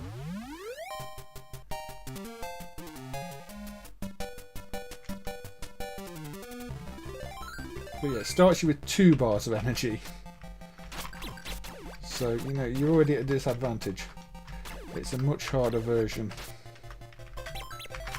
Although your power-ups power up more quickly, I think, because I only had to get 1 orb to power up the power-up there.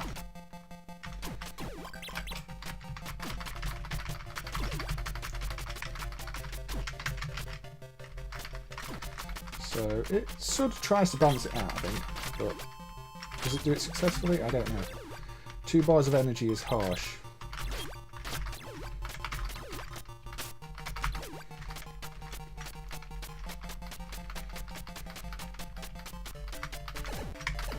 And also you do less damage to the bosses. So the bosses take longer. I played Tattoo Assassins on a stream. I don't think it was one of these streams. I might do it for the last stream of the month, where I look at maybe things I've already looked at before. More. Yeah, the bosses do more. Well, you only get two health bars, and the bosses take more hits. So on the Guardian version, because of that, the bosses are much trickier. I've not even got my fast punch anymore because I lost the power up. So yeah, that was Guardian and Get Star. Take your pick of which version you want to play, really. Say Get Star gives you more health, but the power-ups take longer to build up. Guardian gives you less health, but power-ups build up more quickly. There are advantages to each. So yeah, find out for yourself which you like. Is that best? I guess is the best advice I can say. Right, this is Toki no Senshi Chrono Soldier. This one's kind of interesting because if you've been following what I've been doing for a while, you'll know that some years back I think I did an update on my blog where I talked about this game because a new set was dumped, and it turned out after what, almost 20 years, the version that had been in MAME for all that time was a prototype which hadn't got complete levels. So after the first few levels you got more repeats. You got very skeletal designs on the levels, minimal backgrounds and the like. And eventually, a proper encrypted original set using one of Sega's encrypted CPUs was dumped. We didn't even know the game was a prototype in that time. So, you know, it's one of those, oh, so that was a thing. So sometimes, you know, you can be missing a game without realising you're missing the game. Because you just thought the game was emulated and was kind of incomplete. Instead, the game was not even finished, the version we had. I mean, I don't think we even thought it was incomplete, we just thought it was a very lazy game. Because we hadn't seen any evidence to suggest it was incomplete. Now, I'm not going to try and say it's a great game even in this form. It's a frustrating game because you spend most of it clearing out blocks one at a time like this to make progress. You're just pushing forward, collecting things, and you know, killing enemies, kill more block, more block, more block. And you get something like this and you can bomb it using your secondary attack.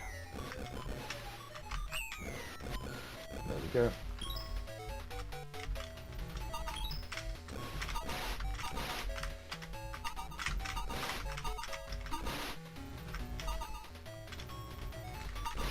This is that near the end of the level, so we'll get a boss in a minute.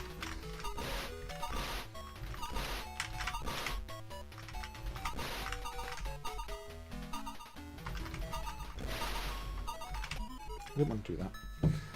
No, the boss has spawned just as I'm dying. Should spawn now. So we get a scorpion thing. Again, let's bomb you.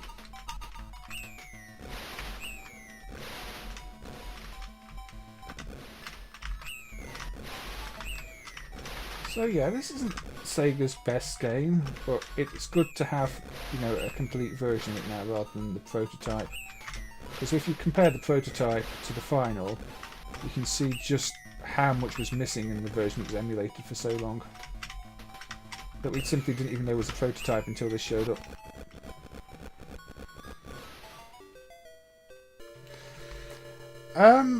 No, Mick, very, very rarely. Very rarely. There's a certain level of separation. I guess for legal reasons they can't get too involved most of the time. You know, they don't. So I think some are very wary about NDAs they've signed 20 years ago, 30 years ago, 40 years ago, still applying and don't want to come forward. Occasionally you'll find, more so with European developed things or American developed things, developers will leave comments, but there's a separation. And in Japan, a lot of people still really don't like emulation. A lot, you know, the Japanese scene think emulation is one of the worst things ever, and it's a disgrace to the games, unless it's done officially, right? You know, and I think they probably see ripped-off versions as MAME, like the PS2 hamster stuff, as more legitimate than MAME itself, which is frustrating.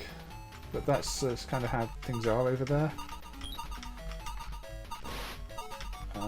It's a bit of a barrier that, you know, it hasn't fully been bridged yet. But,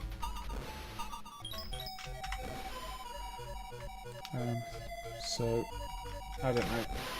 We try and improve relations, but I think there are just cultural differences, and their copyright laws are very strict over there.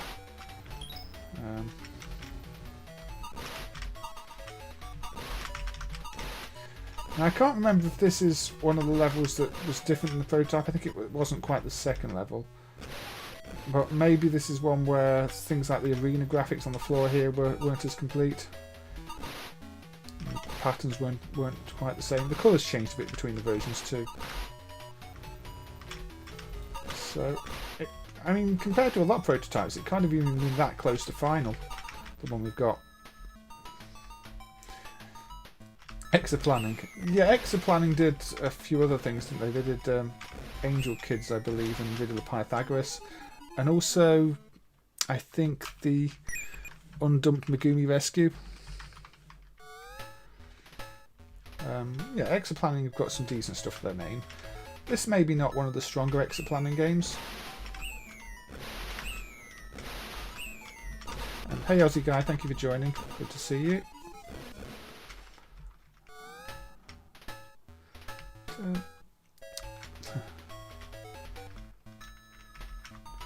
Yeah, if you played this like many years ago in MAME before the proper set was added, it might be worth another look. I mean, it's been probably a good 5 years now since the proper set was added, but it's one of those games that was in MAME very early on, so a lot of the... I still see videos of, on YouTube and people playing it on the stream, so I'm insisting on using 20-year-old versions of MAME and sometimes load up this being a Sega game and just still play the prototype without even realising it.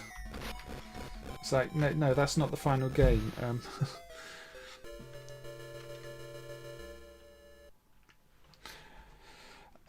Sometimes official re-releases do end up being prototypes. It's a bit silly. I don't know how that ends up happening, but didn't it happen with...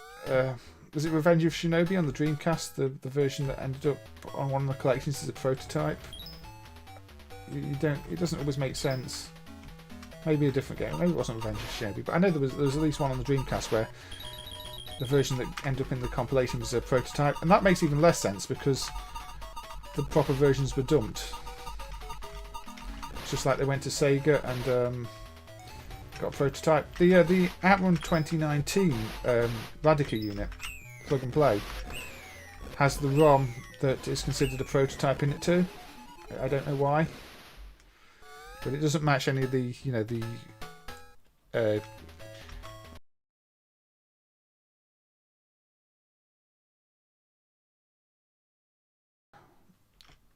sound's gone and camera's frozen. Hold on.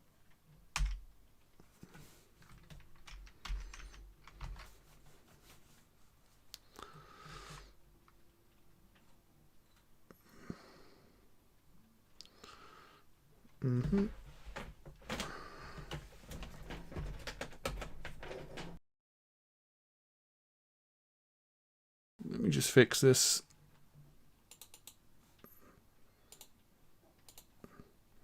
Yeah, the USB lost connection, so my sound went and my camera went, so yeah, MAME's not going to restore audio on that. Anyway, so that was yeah, Toki no Senshi Chrono Soldier. Oh, more recently than that, I thought it was a good 5 years ago, only 3 years ago. Oh yeah, right. But yes, sometimes my USB does drop out, unfortunately, which would take the microphone and camera with it, and my sound.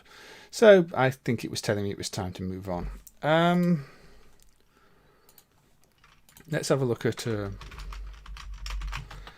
Now this one's a pain to get running in MAME because the parent set no longer works. It keeps resetting. This is Kollon, another GNet game. And this clone... To run it the first time, you have to go into the BIOS selection, and I think it's the BIOS selection, and enable the flash update thing. No, you have to enable BIOS flashing dip switches and flash the ROM.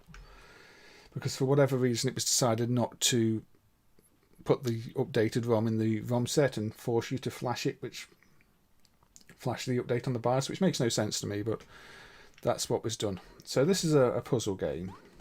I don't know much about it, to be honest. I'm going to turn the volume up because the GNet ones are kind of quiet. Good evening, Santori. Thank you for joining. Good to see you. So, we're looking at a GNet. Now it's a bit too loud. Right, so this is Kollon. Very stylised thing. It looks like a comic strip. The attract mode will probably tell me how to play it, so let's not look at the attract mode. The sound seems to be clipping a little bit. That's just what it's doing in the emulation. I don't know why. But, okay, so how do we play this? It looks like we're rotating blocks. This sounds quite horrible for a GNet game. I'm not sure what's going on there. So this is a bit like that Gulunpap prototype that was dumped, I think. You rotate blocks to make sequences. You get a little time before the chain completes, so you can sort of put them together and then it doesn't immediately clear it, so you can add extra ones to the chain as long as they're not rotating already, which is not a mechanic you see that often in puzzle games. Usually if you get your match it's immediate, but in this one you can add things to it, so for that I've added another one to it, so that makes it a little bit different.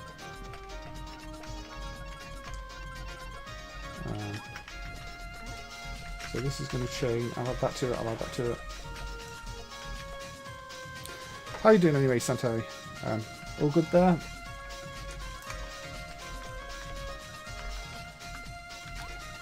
So, yeah. Probably not the most adventurous use of the GNet hardware, this one.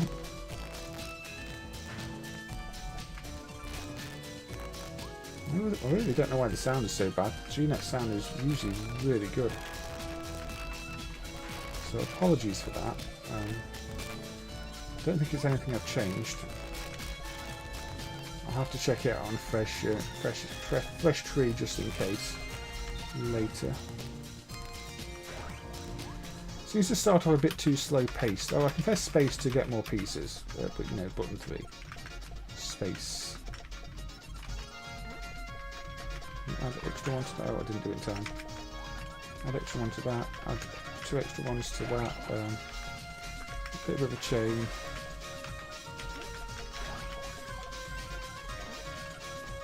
That's better.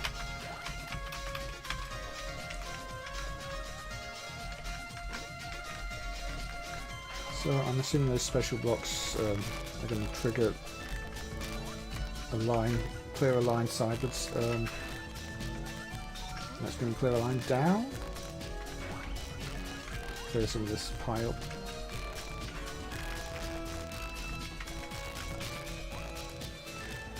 It's not too bad here. Things are starting to feel a bit more normal. Not 100% normal, but people are just starting to get on with their lives a bit more than they were. Things are opening up. People I know who work in retail are back at work again, of course, and kind of feeling very anxious about that because they've not had to deal with people in so long, and suddenly it's like everybody asking questions and wanting to know where this is, where that is, where that is. They're out of sort of practice from work. They don't know where anything is on the shelves anymore because they've only just gone back and they've not been there for quite a while. But yeah, it's not too bad here. I'll probably be meeting up with a friend at the park tomorrow. I've not seen her in about 2 years. Taking her little one with us. So yeah, I think it's not too bad here. Thank you. I'm glad to hear things are improving there a bit too. You know.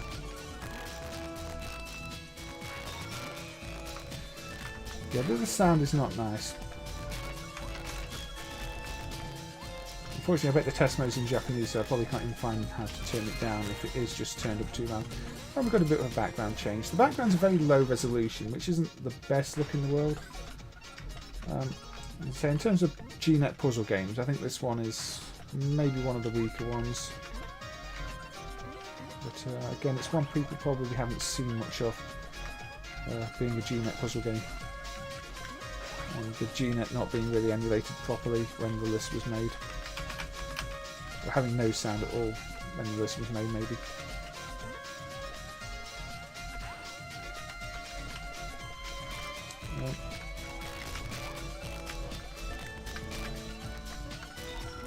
Anyway, so I don't think there's much else I can say. You can't rotate anything while there's another block flashing beneath it. Oh, I better clear some of these. I'm almost letting myself lose without paying it, just by not paying attention. That's never a good strategy in puzzle games. Stop paying attention. Usually gets you killed. Ah, dear me. Well, say Kollon is a bit of a by the numbers game. Let me just E rank. I'm going to say E is excellent, isn't it? E definitely means excellent. E. X for excellent.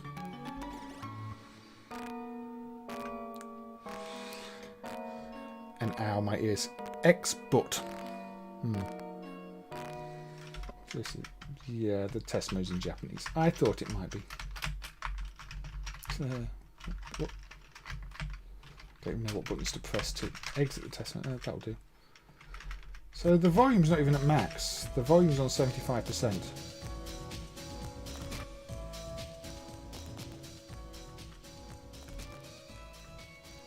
No, it's still clipping even if I turn it down. How odd. That is very odd. I don't know why that music's clipping. It shouldn't be. I'm in Derby, so yes, the Midlands Jazz Dukes. So Kollon, I've decided to turn that off because the sound is actually hurting my ears a little bit. It's very clipping a lot, and I don't know why. Must be a flaw in the Zoom emulation that I wasn't aware of, but I am now aware of. I'll probably have to have a talk with some of the other developers, see if they know anything about that one. Right. Let's go for another puzzly game. I'm not going to spend too long on this one, but this is Borench, a Sega puzzle game from 1990, C2 hardware, so the Mega Drive type hardware. Now this is a puzzle game with a ball, which looks like an eyeball there, but it's just a ball. Guruin's one I might play on a stream, Carlo. Not this stream necessarily, but I do plan on putting Guruin on another stream. Yes, I do really like Guruin. Okay, turn the volume down a bit. So how to play. Basically, you make a track for the ball. No, it's too quiet. It's a bit like things like Pipe Dreams, but you're not laying down pipes, you're laying down tracks. Practice? I guess practice will do. So you've got your pieces that are going to drop, well, available for selection on the left side. So get the ball to the goal. The goal is the bottom. Yeah, it's a fairly simple game. So in fact, this is just the how to play screen, isn't it? Really.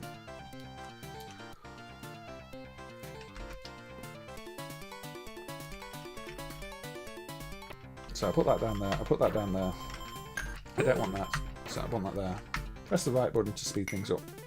So again, it's a bit Pipe Dream-like, but with a scrolling track and a ball rather than a pipe and water.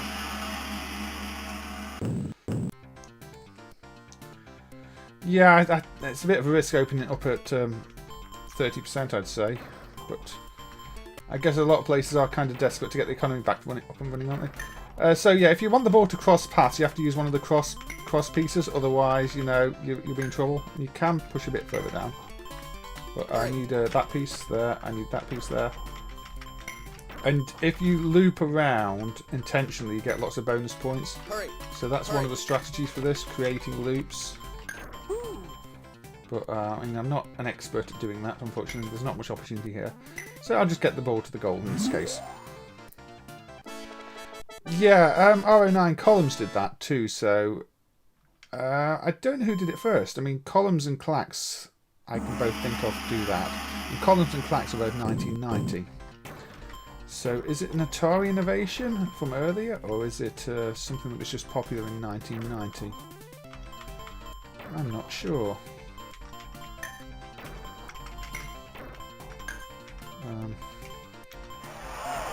So if I do that. Obviously, if you get the question marks, they're bigger bonuses. So I can cross that there, cross that there. Yeah, I can put that way. Don't need that. Might need that. Don't need that. Don't need that. I don't want that. I don't want that. I don't want that. Hurry! I want that one. Hurry! Uh-oh. Hurry! Oh, Hurry. Oh dear, no. Hurry. Uh-oh. Hurry! Hurry! I messed that one up.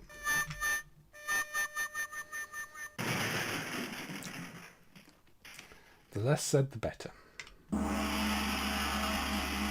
This is not a difficult level. I was just trying to be too clever and do too many loops, and I should have just kept it simple. So, am I going to learn from my mistakes? No. Well, I might. No. And the problem with last time, I took the piece out I wanted by mistake. So you get a crowd cheering when you do a loop. Lets you know it's what you're meant to be doing.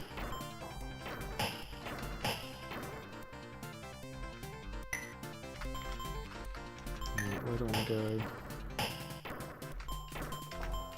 Wow. Go that way.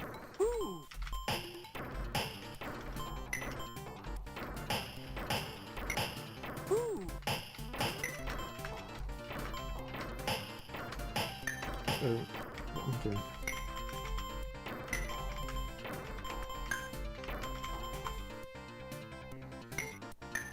So go around here, go around here. Hurry. Hurry. Hurry. Hurry. Hurry. Hurry. Oh, Hurry. no. Hurry. No.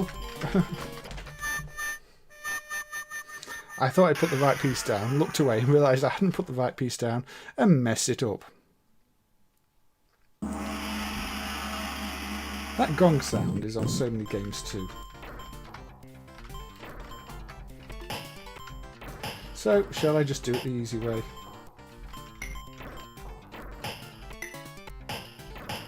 But yeah, this is a decent game, and this didn't get ported to the Mega Drive either, which is maybe surprising considering it's basic Mega Drive hardware.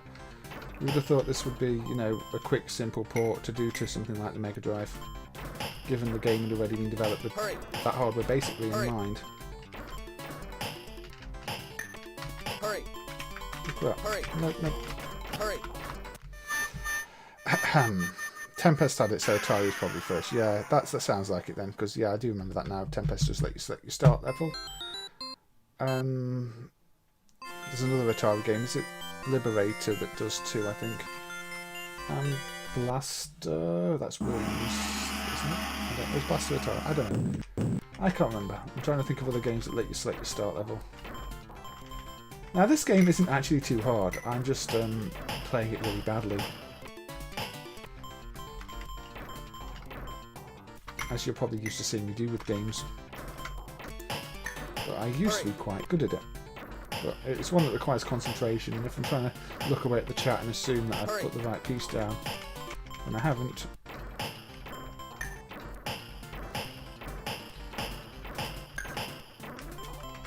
Right then.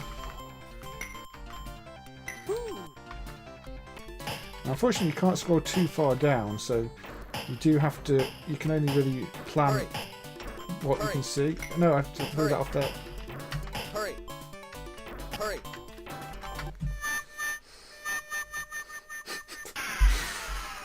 Well, yeah, what's a Borench? It's like a Blomby car, Bob. It's probably what you fix your Blomby car with.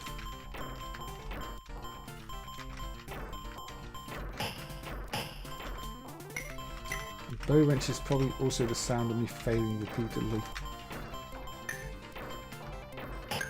Wow. And, every shoot it's saying wow. I can't actually tell if it's sarcastic at this point. Hurry. Hurry.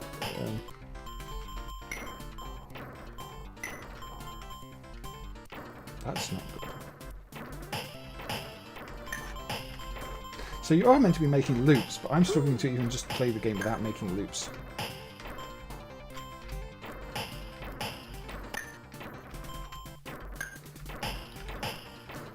But when I emulated the C2 platform, this is one of the games that stood out because it wasn't what I was expecting to be at all.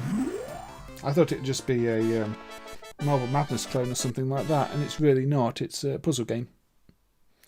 And there wasn't really, at the time there were no videos, nothing on the game, no resources. Might say many of the C2 games actually. The first time I saw them in any form was when the driver started to work, or when we started to get the emulation up and running.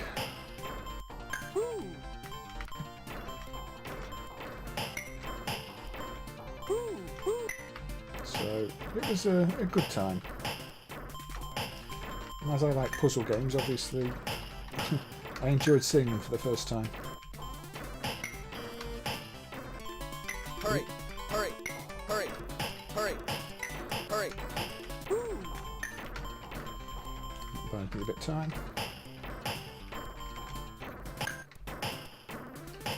Oh, sneaky, you have to use a loop piece here.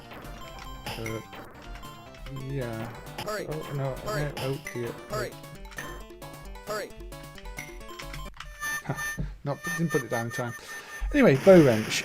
Yeah, if you like your puzzle games. Cosmic Gang the Puzzle, that's also known as Pack Panic outside of the arcades. It's probably already on the no killer list or killer list.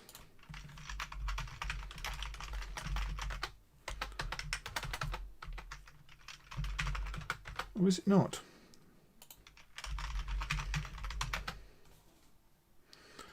Let me check. It is not. In fact, apparently it's not already on the list.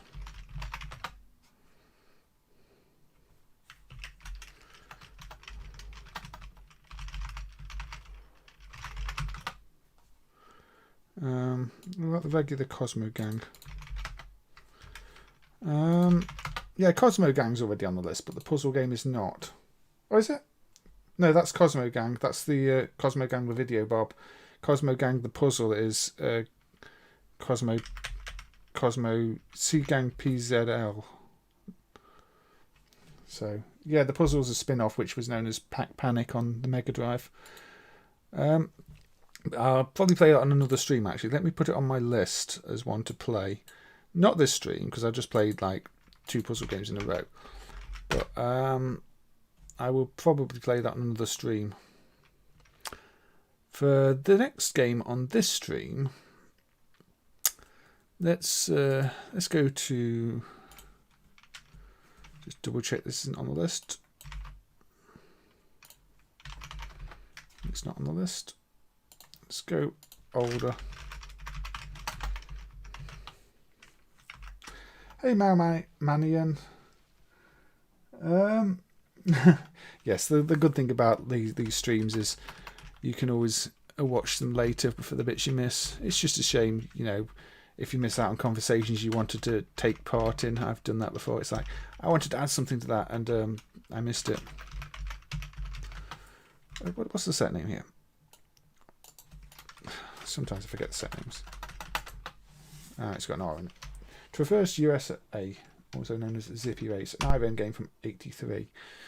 Now this runs on the same hardware as the Shot Rider thing pretty much that I looked at the other week or the other day.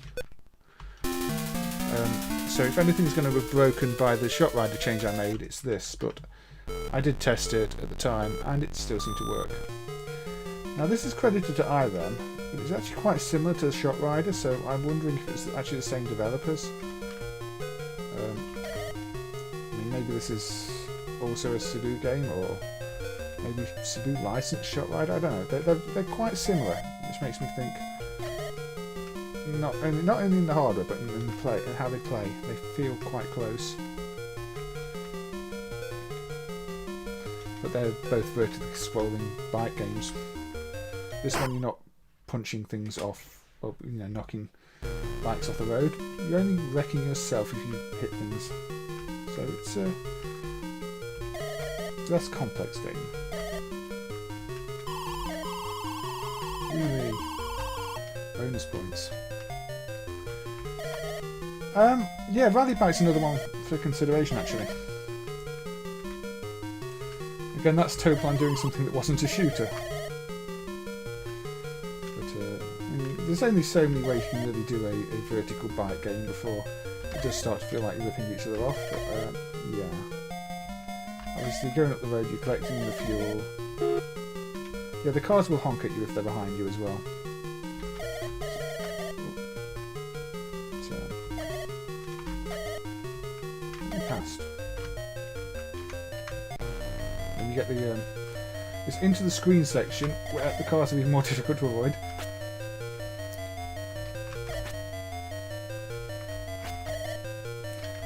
So, very basic stuff. Looks a bit like Turbo here without any of the effects going on. And if you go too close to the edge of the road, you crash. So obviously, first stop, Las Vegas. Or the road, because I'm probably roadkill at this point.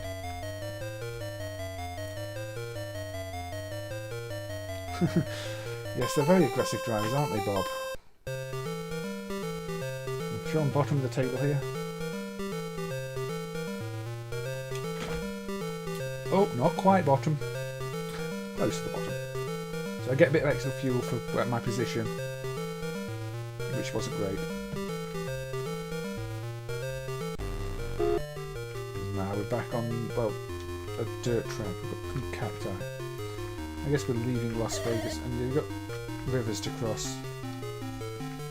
The fuel becomes more difficult to pick up.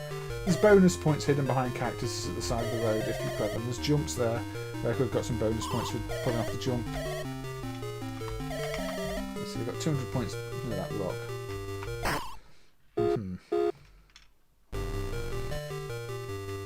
Next stop is Houston. Oh, not going to get that count. You do kind of have to learn the level layouts to know where the oil cans are and everything. Otherwise you're going to run out. But, I missed the jump as well. Oh, that was close. Missed the count.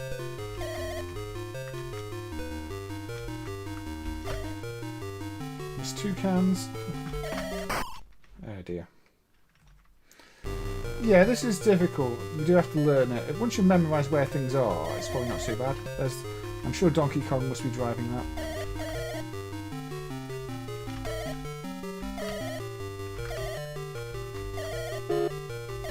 Once you miss something, you missed it. Get that. Get that. They will come in handy. Actually took the jump off three of them. Definitely one of those.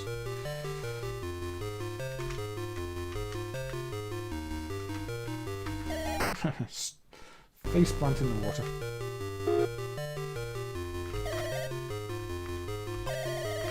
I missed those. Oh, we've got some road again. Some bridges.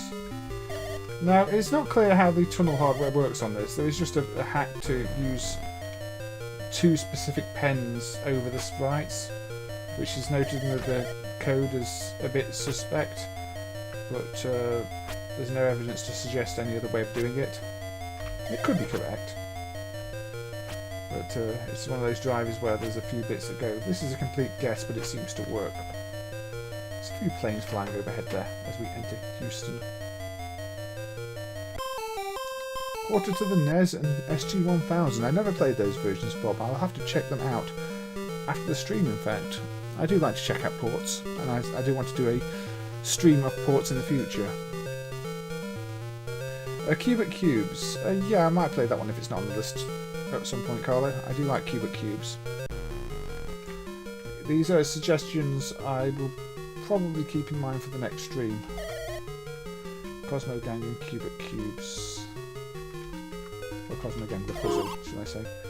Maybe also emulates the original Cosmo Gang, the mechanical game where you shoot at the aliens, and you can actually play that even though it's non-video. So both Cosmo Gang the video and Cosmo Gang the puzzle were technically, I think, spin-offs of the non-video machine. They use the same characters. So that's kind of an interesting one to see. I think that's why it's called Cosmo Gang the video, because the game started off as a non-video game. A more traditional drive along the road on this one again.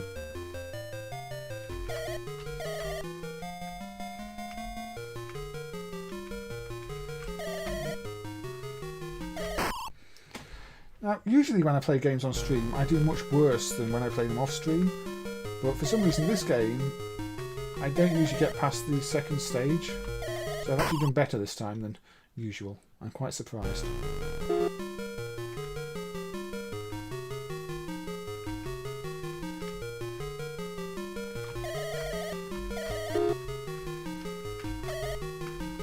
Get me past.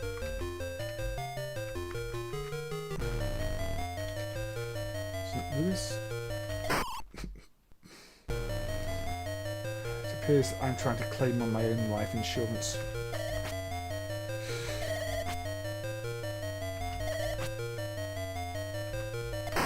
Well, these drivers don't seem to know which side of the road to be on, or I'm just driving the wrong way down a one-way street here, which I wouldn't rule out. Empty.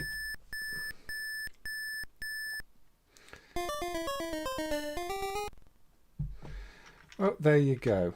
I actually got 4th place. That's better than usual. I won't be continuing, but yeah, Traversed USA. That's an enjoyable older game. Say one of those. I'd say it's a forgotten classic. A lot of people used to talk about it, but these days not so much. I guess because there are generally games that have the same concept, like Rally Bike that was mentioned in the chat, that maybe are a bit flashier, whereas this is just old and traditional from '83. But yeah, it's an enjoyable game, isn't it, Carlo? And so I'm quite happy with getting 4th place, considering how badly I usually play that one. Right. So I do have a short list of games for the stream, basically. So I'm thinking I could go with Skylancer. This is one I'm not sure what to think of. There's another Orca one. And as we mentioned before, Orca are one of those companies where the people from Orca then went on to form Toaplan, along with people from other places after Orca went bust. So what's this one all about? Well, you're some kind of space robot, although you look very flimsy and human. I think you're a robot. But it's a shooter. However, unlike most shooters, you can only move up and down and face left or right,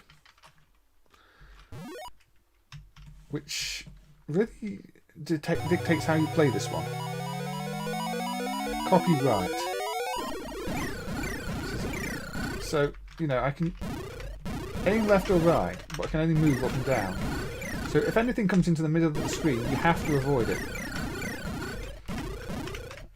In that sense, I guess Space Bugger was similar, but Space Bugger had clear boundaries defined on the screen, and there's more Space Invaders style. Okay, apparently I've got 1 life. That's not a good default setting. Let's change the default setting. I don't want 1 life. Some games in MAME do have very bad defaults these days. And apparently some were corrected to match what the manual recommended as default, but I can't imagine the manual recommending 1 life as a default. That just seems nonsense to me. Yeah, you can't move left or right, you can only move up and down. So, see, when that went through the middle there, if I'd been in the wrong place, it would have just got me. So you have to stay away from them when they're going to cross the screen. Which means you do have to kind of learn their patterns. Caution. Pink space thing has been shot. Great demo loading game. You mean this would make a good game while another game loaded, Jess? Or you're talking about this sequence here?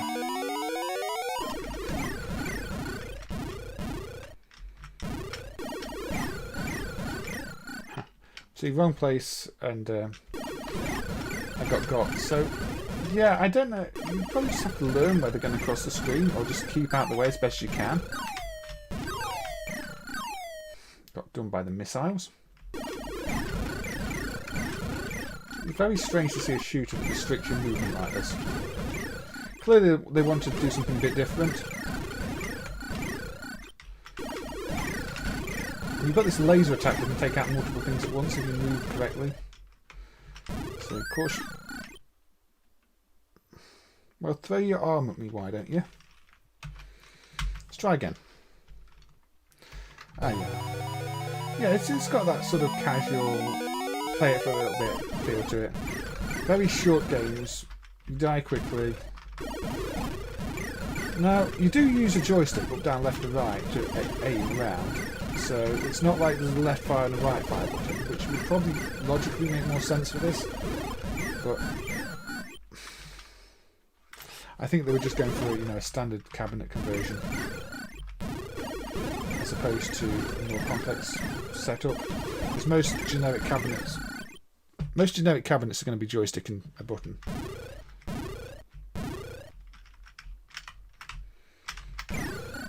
I'm doing far worse this time.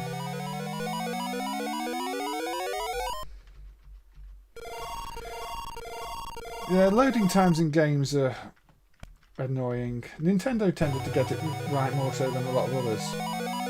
I think that was one of the advantages of, you know, having a much lower capacity format and things like the Wii and the cartridge-based N64. They really didn't have much of a problem loading. To be fair, the PS5 seems pretty good as far as loading goes. It doesn't seem to be... The games I've seen don't really have bad loading times. But, that's probably just because they're the first games on it. I guess it's going to get worse. Oh, I've just been looking the ones I've played. Ooh.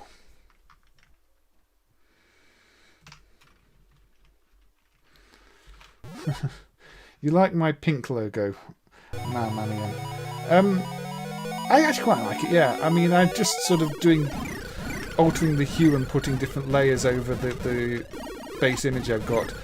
I like to change it every now and again just to keep things fresh. Well, I'm not actually changing the graphics. But yeah, I do quite like this pink one. But it will probably be a different colour soon. Some of the colours I guarantee are going to be horrible. But, you know, that's half the fun, isn't it? I was originally going to try and keep it the same colour for each episode of the stream, but I got bored of the red one. And went for the purple. This makes things a bit more fun, doesn't it? I think that's one of the things I want to encourage, is just a bit more fun, a bit more light-hearted. MAME can be a very serious project at times because it is, you know, it's a serious cause really, but there's nothing wrong with keeping things a bit light-hearted too, and, you know, playing with the colours and everything else.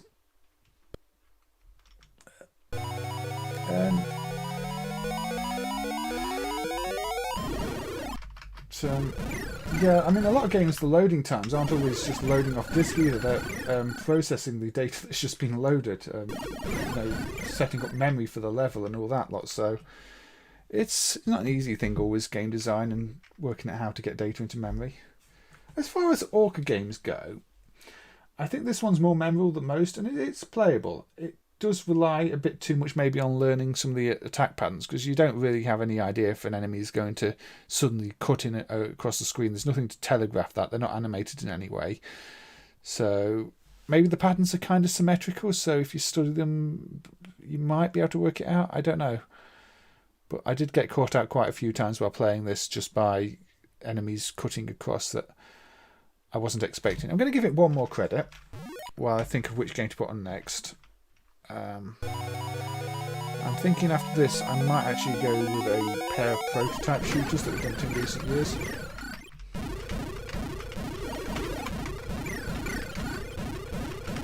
These prototypes are always good to give a bit of coverage to, even though they get coverage at the time.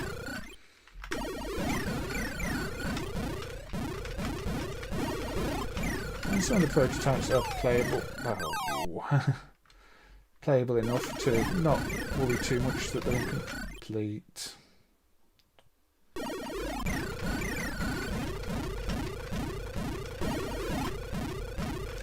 Really? Well, yeah, original Xbox One. Yeah, there's a lot of PS4 games that have bad loading times, but I think the current generation is a bit better for now because they've got SSDs by default and everything, and they're very fast SSDs.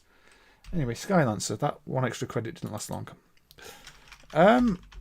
Right, prototype time. This is Wing Force, a game developed by AI and licensed to Atlus, or was going to be, but was never released.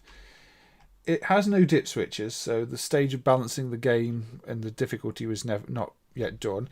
I believe there was an empty slot on the PCB for one of the Toy Box MCUs, which might be why there's no dip switches hooked up if they hadn't even bothered to hook up any protection. But let's turn the volume down a bit. There you go. Hey Stephen, thank you for joining once more. I hope you're finding more games you like by watching these streams. Anyway, so this is a prototype. So keep that in mind that there's going to be incomplete content here. Let's get the volume up there, yeah.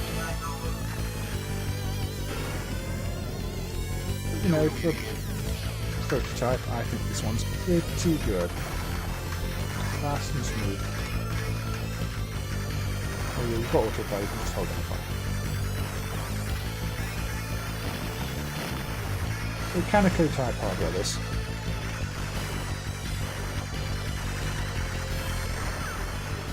I'm not really sure why this one didn't get released. It seems like a lot of effort was put into it.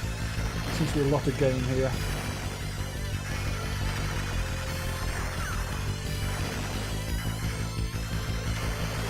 Yes, 231 should be released tomorrow, all going well. But I've not seen any posts for the what's new for it yet, so it could end up being delayed, I don't know.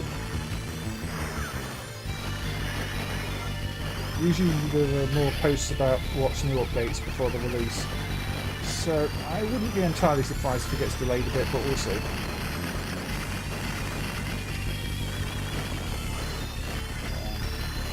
The release will of course have the latest batches of sound fixes from Irem in, so a lot of things will sound a little bit better again than the previous release. We'll have Warp 1 supported, which I did a video on.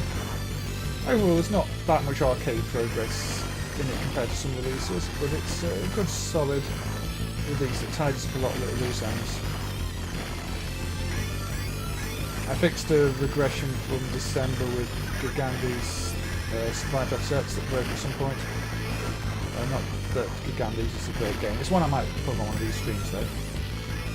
It's another East Technology game. But that broke about the same. So that's not a long-term regression, that's just, pardon me, a relatively short-term.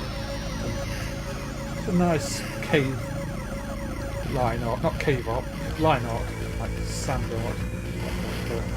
Down there. I don't know, maybe this game is considered just a bit too generic or something. And, we've got twin tank bosses. I wonder what could have possibly influenced that.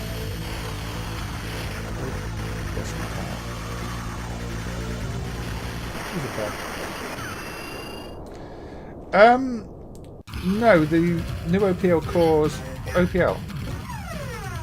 Is that? There's some new cores. Is it OPL or OPN that have just gone in? There's some cores that are now new ones that weren't before, but the last couple of releases have had the core updates in. But yeah, there were some that weren't covered before that are now covered. I can't remember if it is OPL or OPN, but it is. I always get them mixed up. So yes, there are improvements to more of the cores. Yeah, so you're probably right. It's probably OPL this time then. Sorry, I'm reading the chat with me. Yeah, I'm not good with sound parts and things like that, so... Checkpointed. Back to the start. Yeah, so if the OPM was the previous one, then it'd be the OPL. I think some sets do require an extra instrument ROM as a result because some data was moved out the source code. It kind of legally makes sense for legal reasons. You don't want to be keeping data tables in if they're being verified on hardware. You do want to move them to ROMs. There's like suicide bullet pods which I shot when I was close to them.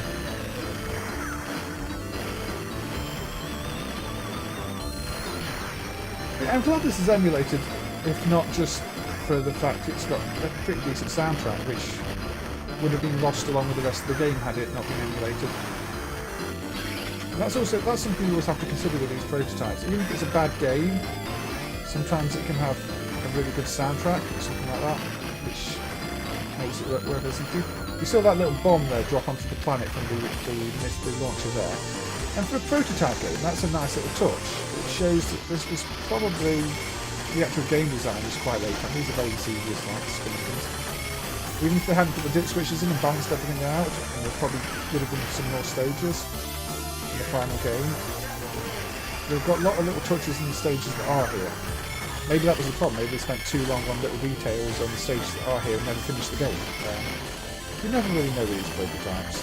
All I know is that this one is, it's one worth checking out. It's not a bad game.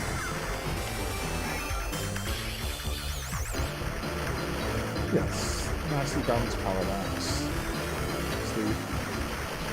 Altogether, it feels good to play.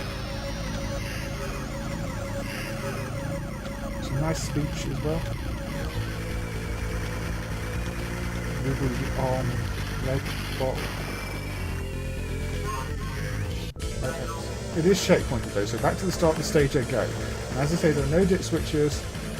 So, I mean, I could probably cheese it by adding a second player. I'm about to die on the boss next time, I might do that.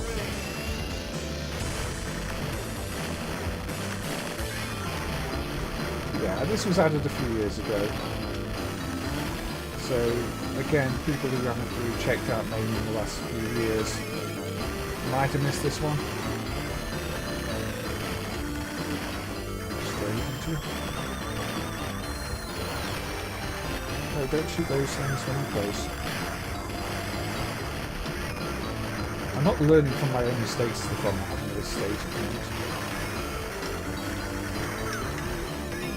Oh. Died trying to grab the power up.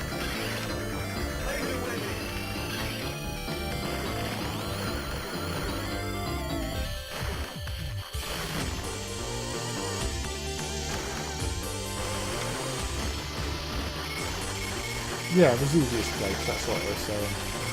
But yes, these are destructible. Ones in Xevious itself are very annoying because they're not. Blast them off easily, they're attached until you blast them. You're kind of destroying the ship that's under you while you're playing. Again, destructible environments is a nice effect. A lot of shooters don't have that. In this case, destructible environments also become hazards that you have to shoot.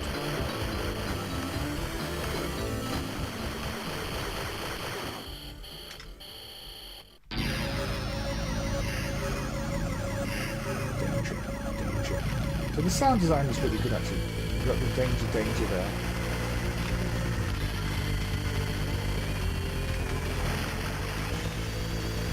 Use your bomb as a shield.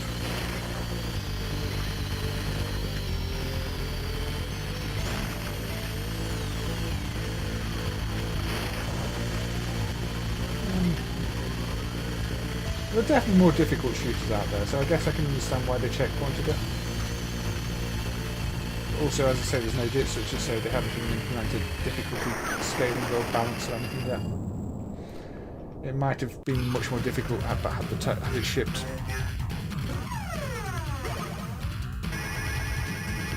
We've got lots of those. Not on.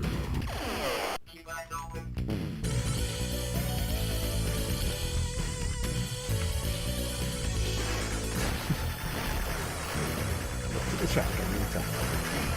I should know better.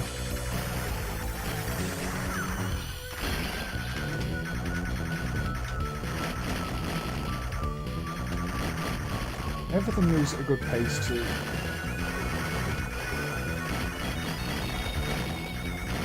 Traffic. Big Batrider here, isn't it? Although Batrider's obviously got a lot more traffic. Tanks back, more bullets.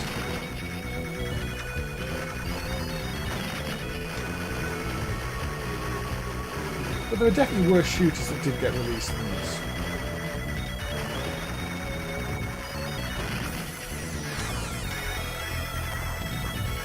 The only shooter with a parking lot like this is always going to remind me of the start of Batrider.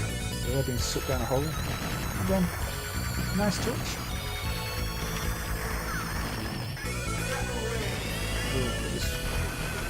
Nice spread shot here.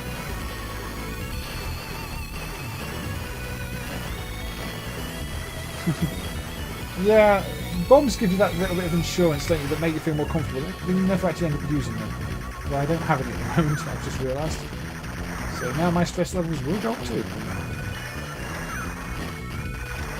I do kind of feel bad when I play like this, games like this, because I'm not reading the chat, just because I'm trying to concentrate. So I end up missing things and missing people who have joined and forgetting to welcome people. So I will now welcome everybody who has joined recently who I've not welcomed individually. It is good to have you here. I always appreciate it. And I hope you're finding something that you enjoy or want to check out later. Or just relaxing and enjoying the stream. We've got bonus item. But I died.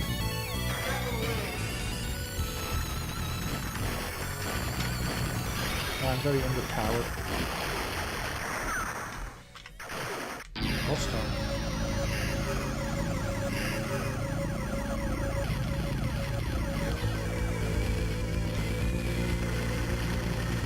Fairly small for a boss, but again, it's a pair of tanks. I think maybe they could have spent more time on the bosses. And that's one tank, but it's joined up with some.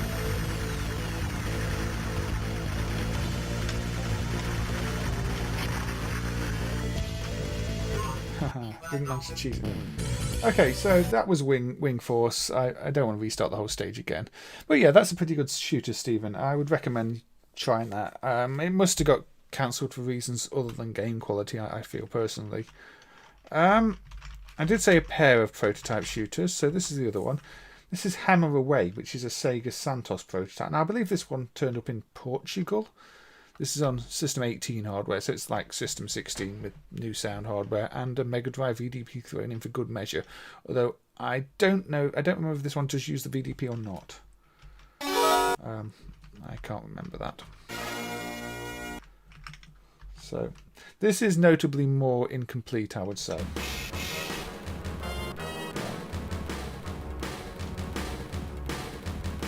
So here we start with a load of the tanks. Don't have control yet. Now we have control. Now this is one of those where your firing direction changes as you move, and you've got ground and air attacks. I mean, you don't want to be really shooting the tanks because they're on your side.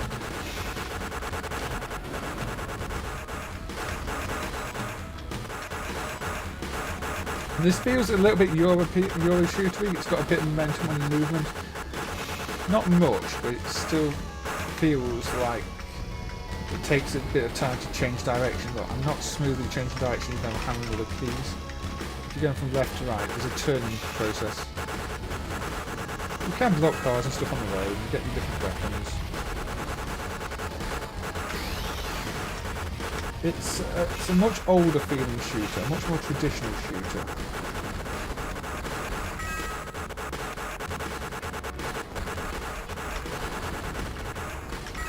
So maybe this one does feel more like a game that would get cancelled.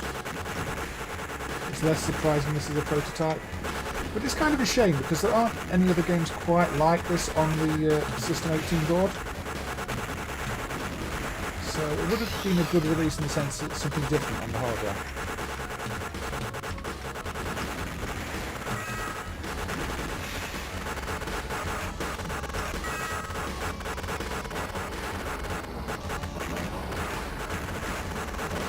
Prototype follow-up to Gun Force. I mean, Gun Force is basically a prequel to Metal Slug, isn't it? And there was a Gun Force 2 Geostorm. So, where does the prototype follow-up to Gun Force fit in? Is it one before Gun Force 2?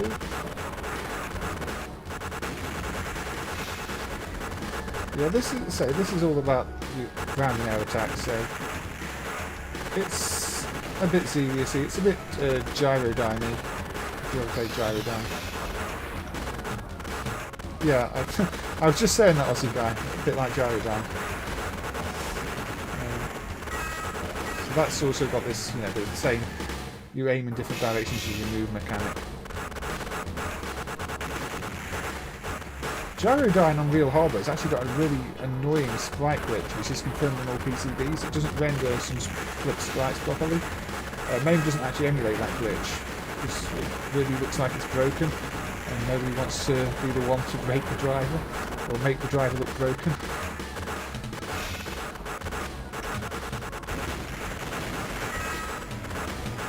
you've got a fair bit of thing, you know, you've got all the people in the background there moving, waving you on, cheering you on. So it's not one with just static backgrounds.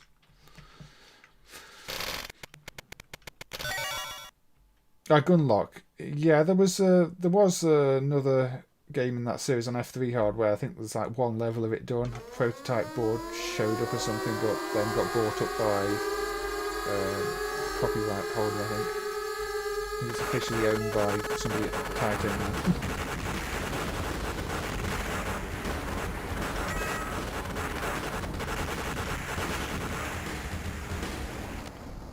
Sometimes that happens, unfortunately. Konami are quite bad for that. If Konami prototypes show up, Konami will often try and reclaim them.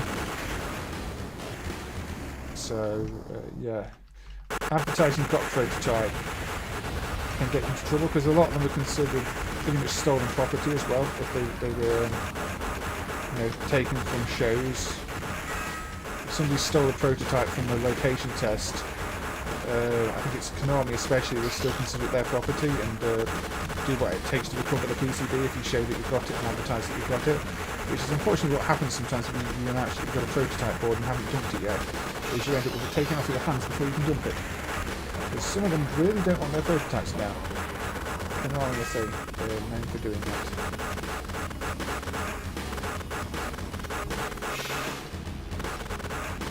And I guess they're within their rights too. I mean, technically the board was never sold. Technically it was probably stolen from a show, not returned. I mean, it's not a very nice thing to do. But yeah, some of them will do that. I think Gyrodyne is probably one I can play actually at some point. Yeah, the sound design on this is much weaker. The music really you don't notice. You've just got lots of the bullets are tiny too, if you've not noticed. That's one of the more annoying things about this game is how small the bullets are, especially end ones. They're just small red dots. And the power-ups really don't do much. You never really feel like you're much more powered up. So it's not terrible, but I suppose, you know, with Wing Force and like this should have been released. With this one, I don't think a release would have been bad, but it would never have been a classic. I mean, if I'm going to play a shoot on Sega hardware, I'd probably opt to play Scramble Spirits on System 24 or Sonic Boom on System 16. Sonic Boom's better than it gets credit for.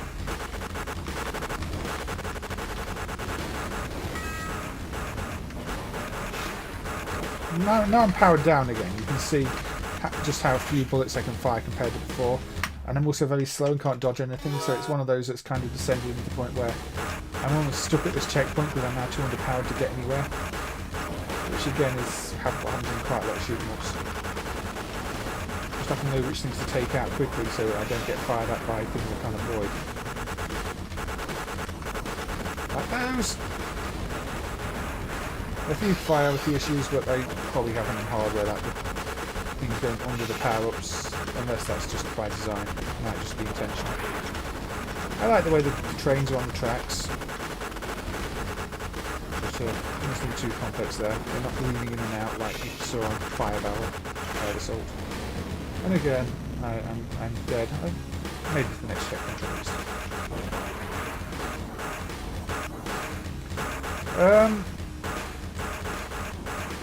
Irem's Edge. Irem's Edge was another one I should cover on stream at some point. I think it's just a drab selection of colours. I mean, these layers aren't VDP. Button.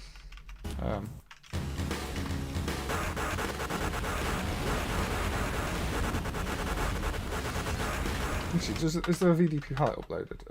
Yeah, so it is using some VDP because it does have some colours uploaded. It's probably using VDP for the bullets and the shots. I seem to recall that. I seem to remember now that the VDP is used on the bullets. Anyway. So that was Hammer Away. Where I was hammering on... Yeah, they're almost Garaga. I mean, Garaga at least has the alt version where they made the bullets a bit more visible.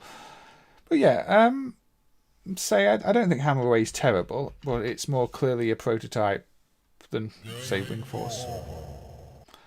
You can still have fun with it, as I was having a fair bit of fun with it. I'm going to put a far worse shooter on now. Now, I'm going to put a shooter on that I'm going to tell you right from the off, this would not belong on any kind of all-killer list. This is Arbelester from Seta, developed by Illuma. And I tried playing this earlier and I thought this is really, really bad. I think it's by Illuma at least.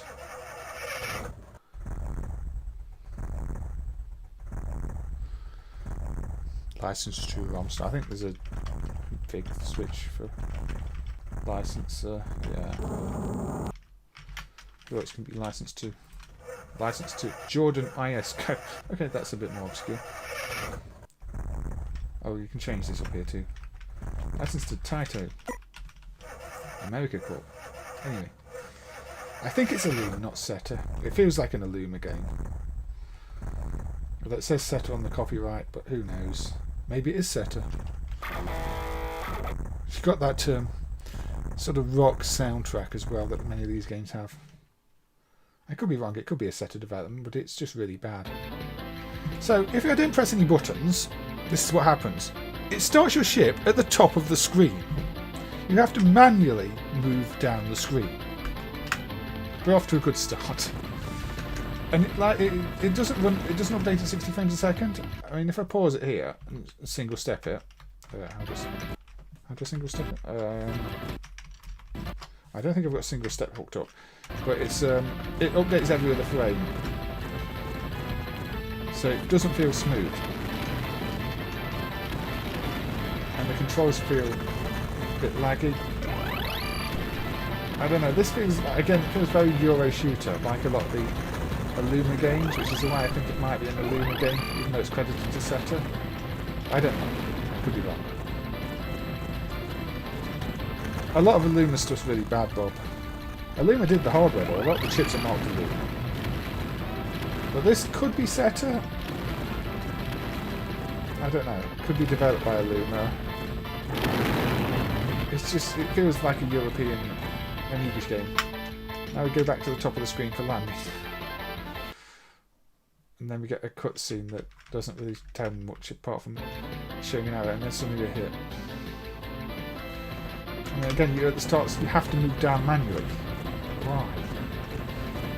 Leaving it at the top of the screen is not a good position.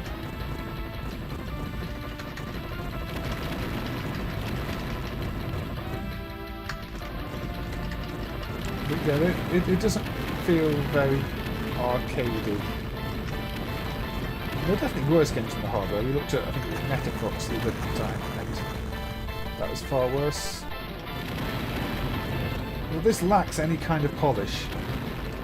When you respawn, you just sort of appear. You do have your secondary bomb, but you don't use the second fire button for it. I keep getting too close to those things and dying. So you can bomb the ships, but not as easily as having a second fire button. I don't know. I mean, I didn't like this one when I played it. It just feels like it's not quite finished. Yeah, Gladiator's pretty good, but I mean, Illuma did Landia, which clearly isn't finished.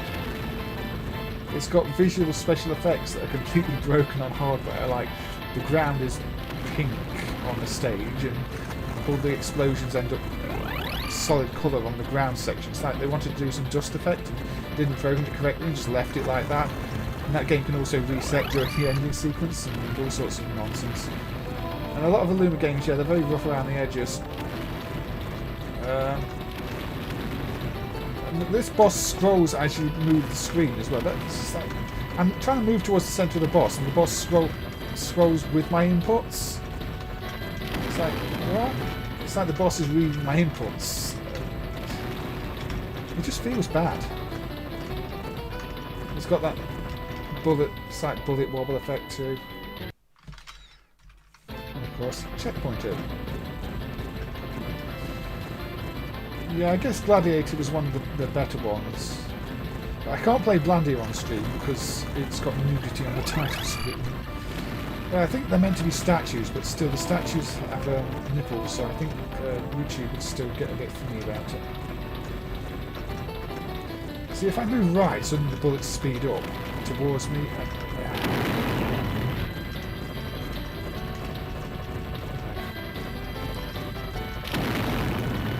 It just doesn't feel like a good game to me. Maybe it is a bit too good for compared to some of the other Luma ones. I don't know. Maybe it's not Luma. I could be wrong.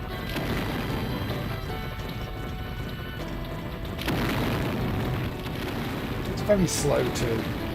Your movement's slow, scrolling's slow.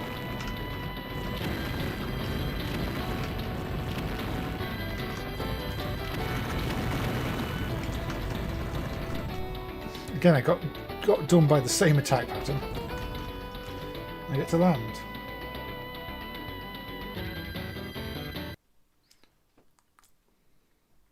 And then I launch from what looks like the same place to the top of the screen. It doesn't seem to have much variety either. It's very traditional sort of 1942.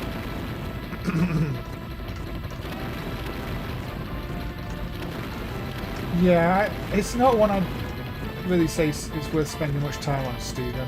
I wanted to show it because it's not one that gets talked about much, but it's not that impressive. The power-ups aren't that impressive either. I think it's trying to be more of a traditional 1942 like game, as I said, but it just doesn't really come off very well. Sorry.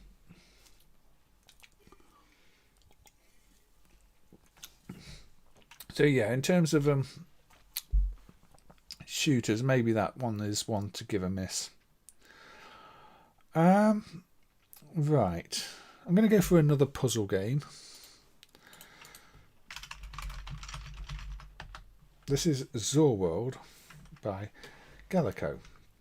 Now, due to the game high sensitivity, it is important the joystick operates properly. This is a prototype which I think was given to the developers by somebody at Gaelco. I don't know what the protection is on it. Is it? Sorry. I don't know what the protection is on it though, because it's still got a load of patches in the code to deal with it. And so your buttons are rotate and Xor. And this is not in any way related to CPS2 releases from back in the day. Even Twin Eagle is kind of rough around the edges, Carlo. But yeah, this is a puzzle game that didn't get released. Slightly difficulty level.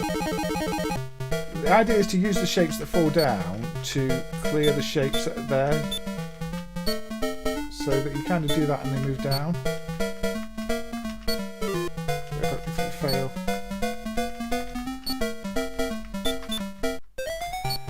So I'm not going to do very well here.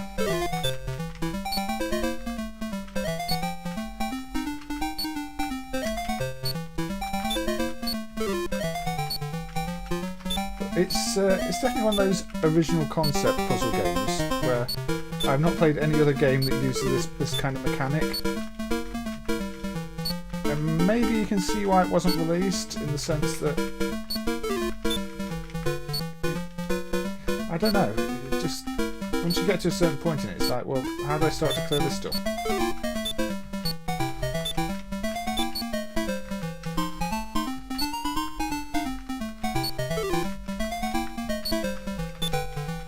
Like that? I can do that.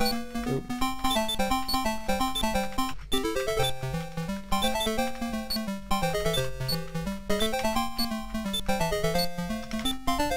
So there you go, I actually managed to do...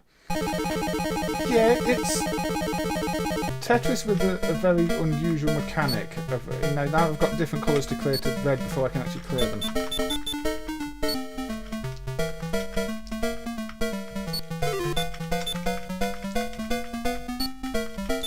Yes, the pieces do drop down like Tetris.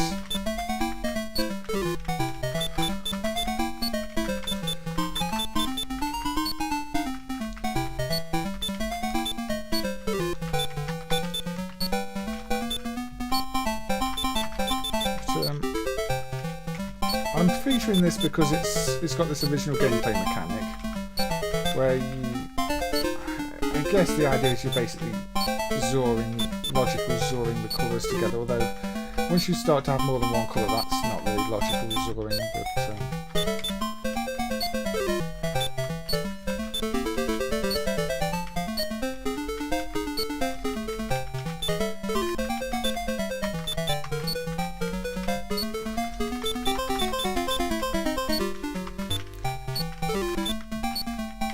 obviously if things go off the top you lose, so you've got to keep them down.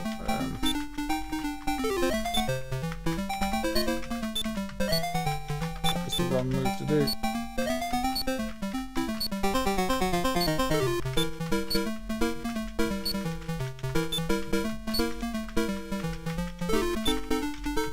There we go. Yeah, R09, it's not that difficult once you work out what you need to do. So you can't clear anything if it's got a black square in it, so you've got to avoid the black squares. It's definitely more of an experiment that clearly in the end Gaelco thought was not worth releasing, so just got left as a prototype. The main thing I wonder about is the protection, because as I say, there's still a bunch of ROM patches for whatever the protection is in the code. I doubt it was a DS5002, but with Gaelco you never really know.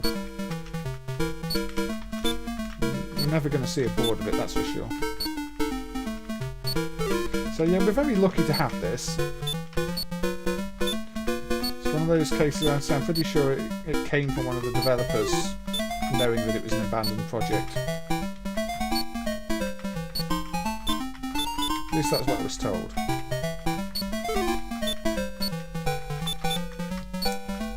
Maybe it does lack enough elements to create a challenge. Once you know what you're doing and how to beat the levels and just keep things away from the top.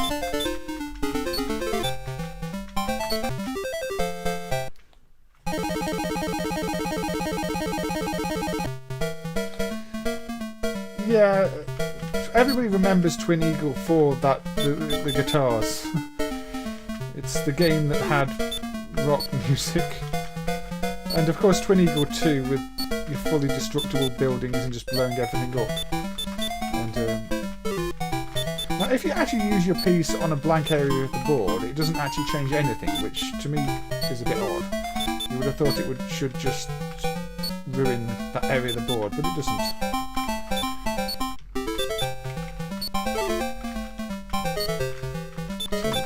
I'm assuming this is emulated properly, but again, with that many ROM patches, it sometimes makes you wonder. It doesn't inspire confidence. I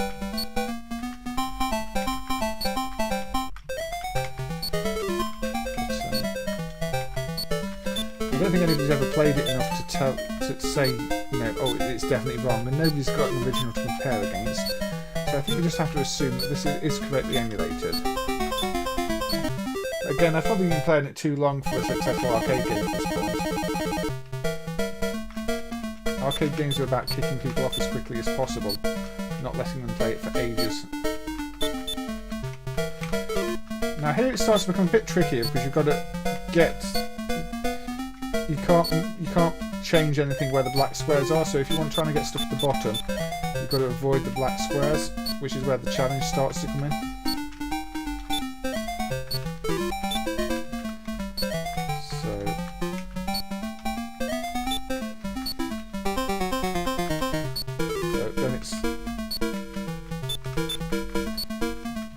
Let's make it easy for them by clearing the black squares anyway.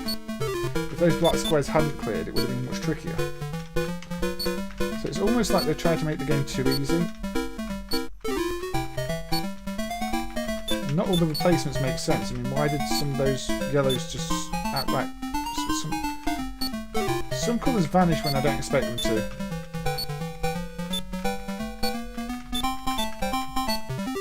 There we go. Yes, again, that's why I like so many of the prototypes R09. There are ideas that just didn't quite work. So here we've got to clear off the black lines by doing this as quickly as possible.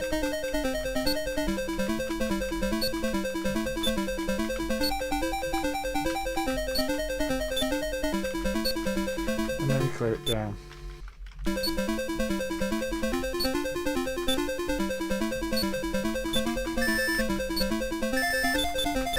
This is a bonus round, so there's a timer up there. Don't think I'm going to clear it, but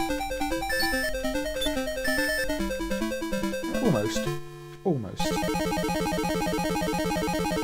Anyway, we're on 2 hours 55 minutes at this point, so we are approaching the end of the stream. This is probably the last game, because I don't think... Well, there might be one more after this. Might be. We'll see. I'm thinking probably not, though. Because we are coming on 11:30.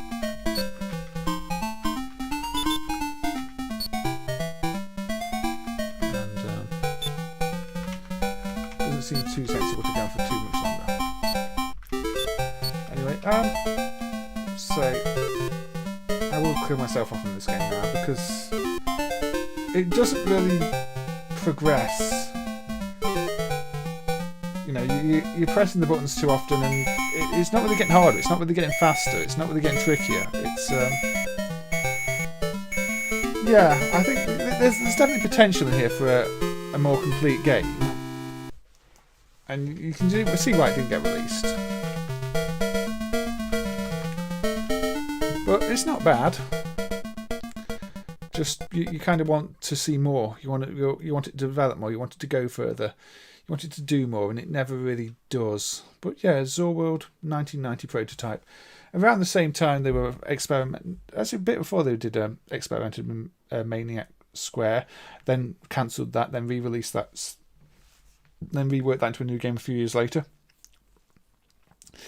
But yeah, so we're approaching 3 hours. There's not really time to play another game, so I will probably say that is the end of this stream. And again, thank you to everybody who's been in the chat. Thank you. Arbelester was developed by Jordan. Jordan IS is the developer, is it, Aussie guy? Interesting because that's one of the license options like Taito. The string that's always there is Seta, so I'm surprised it was developed by them. So yeah, I was just reading back things I missed in the chat there. So I wonder why the Jordan is a license option rather than the actual default copyright then, Aussie guy. That doesn't make much sense. But if that's the case, if you look that up, then I will not argue with you because I haven't looked it up, and people have researched these things and know a lot more about the actual companies behind them than I do. So, yes. Thank you to everybody who's been here, though. Of course, I mean, there'd be very different streams without people adding to the conversation and throwing in little facts and correcting me when I'm wrong, because I'm often wrong about these things, and obviously, if somebody knows more or can look things up while I'm discussing things and correct me, that's always good, because I don't like to put wrong information out. And obviously it's impossible if we know everything about every game, and even if I do the research before the streams, it's a lot more than I can remember all the time. So thank you to everybody who's been helping out too and been watching, and thank you to everybody who is still following MAME and still enjoying what we're doing, and been following these streams for the 9 of this series and all the ones before it. It all matters. It all helps. And so I'll see you probably on part 10, because I think there'll be enough room to squeeze another stream or two of these in before the end of the month. There won't be one tomorrow probably because I am busy tomorrow, but it might resume on Thursday, Friday, but we'll see. Anyway, take care, and I will see you all soon, I hope.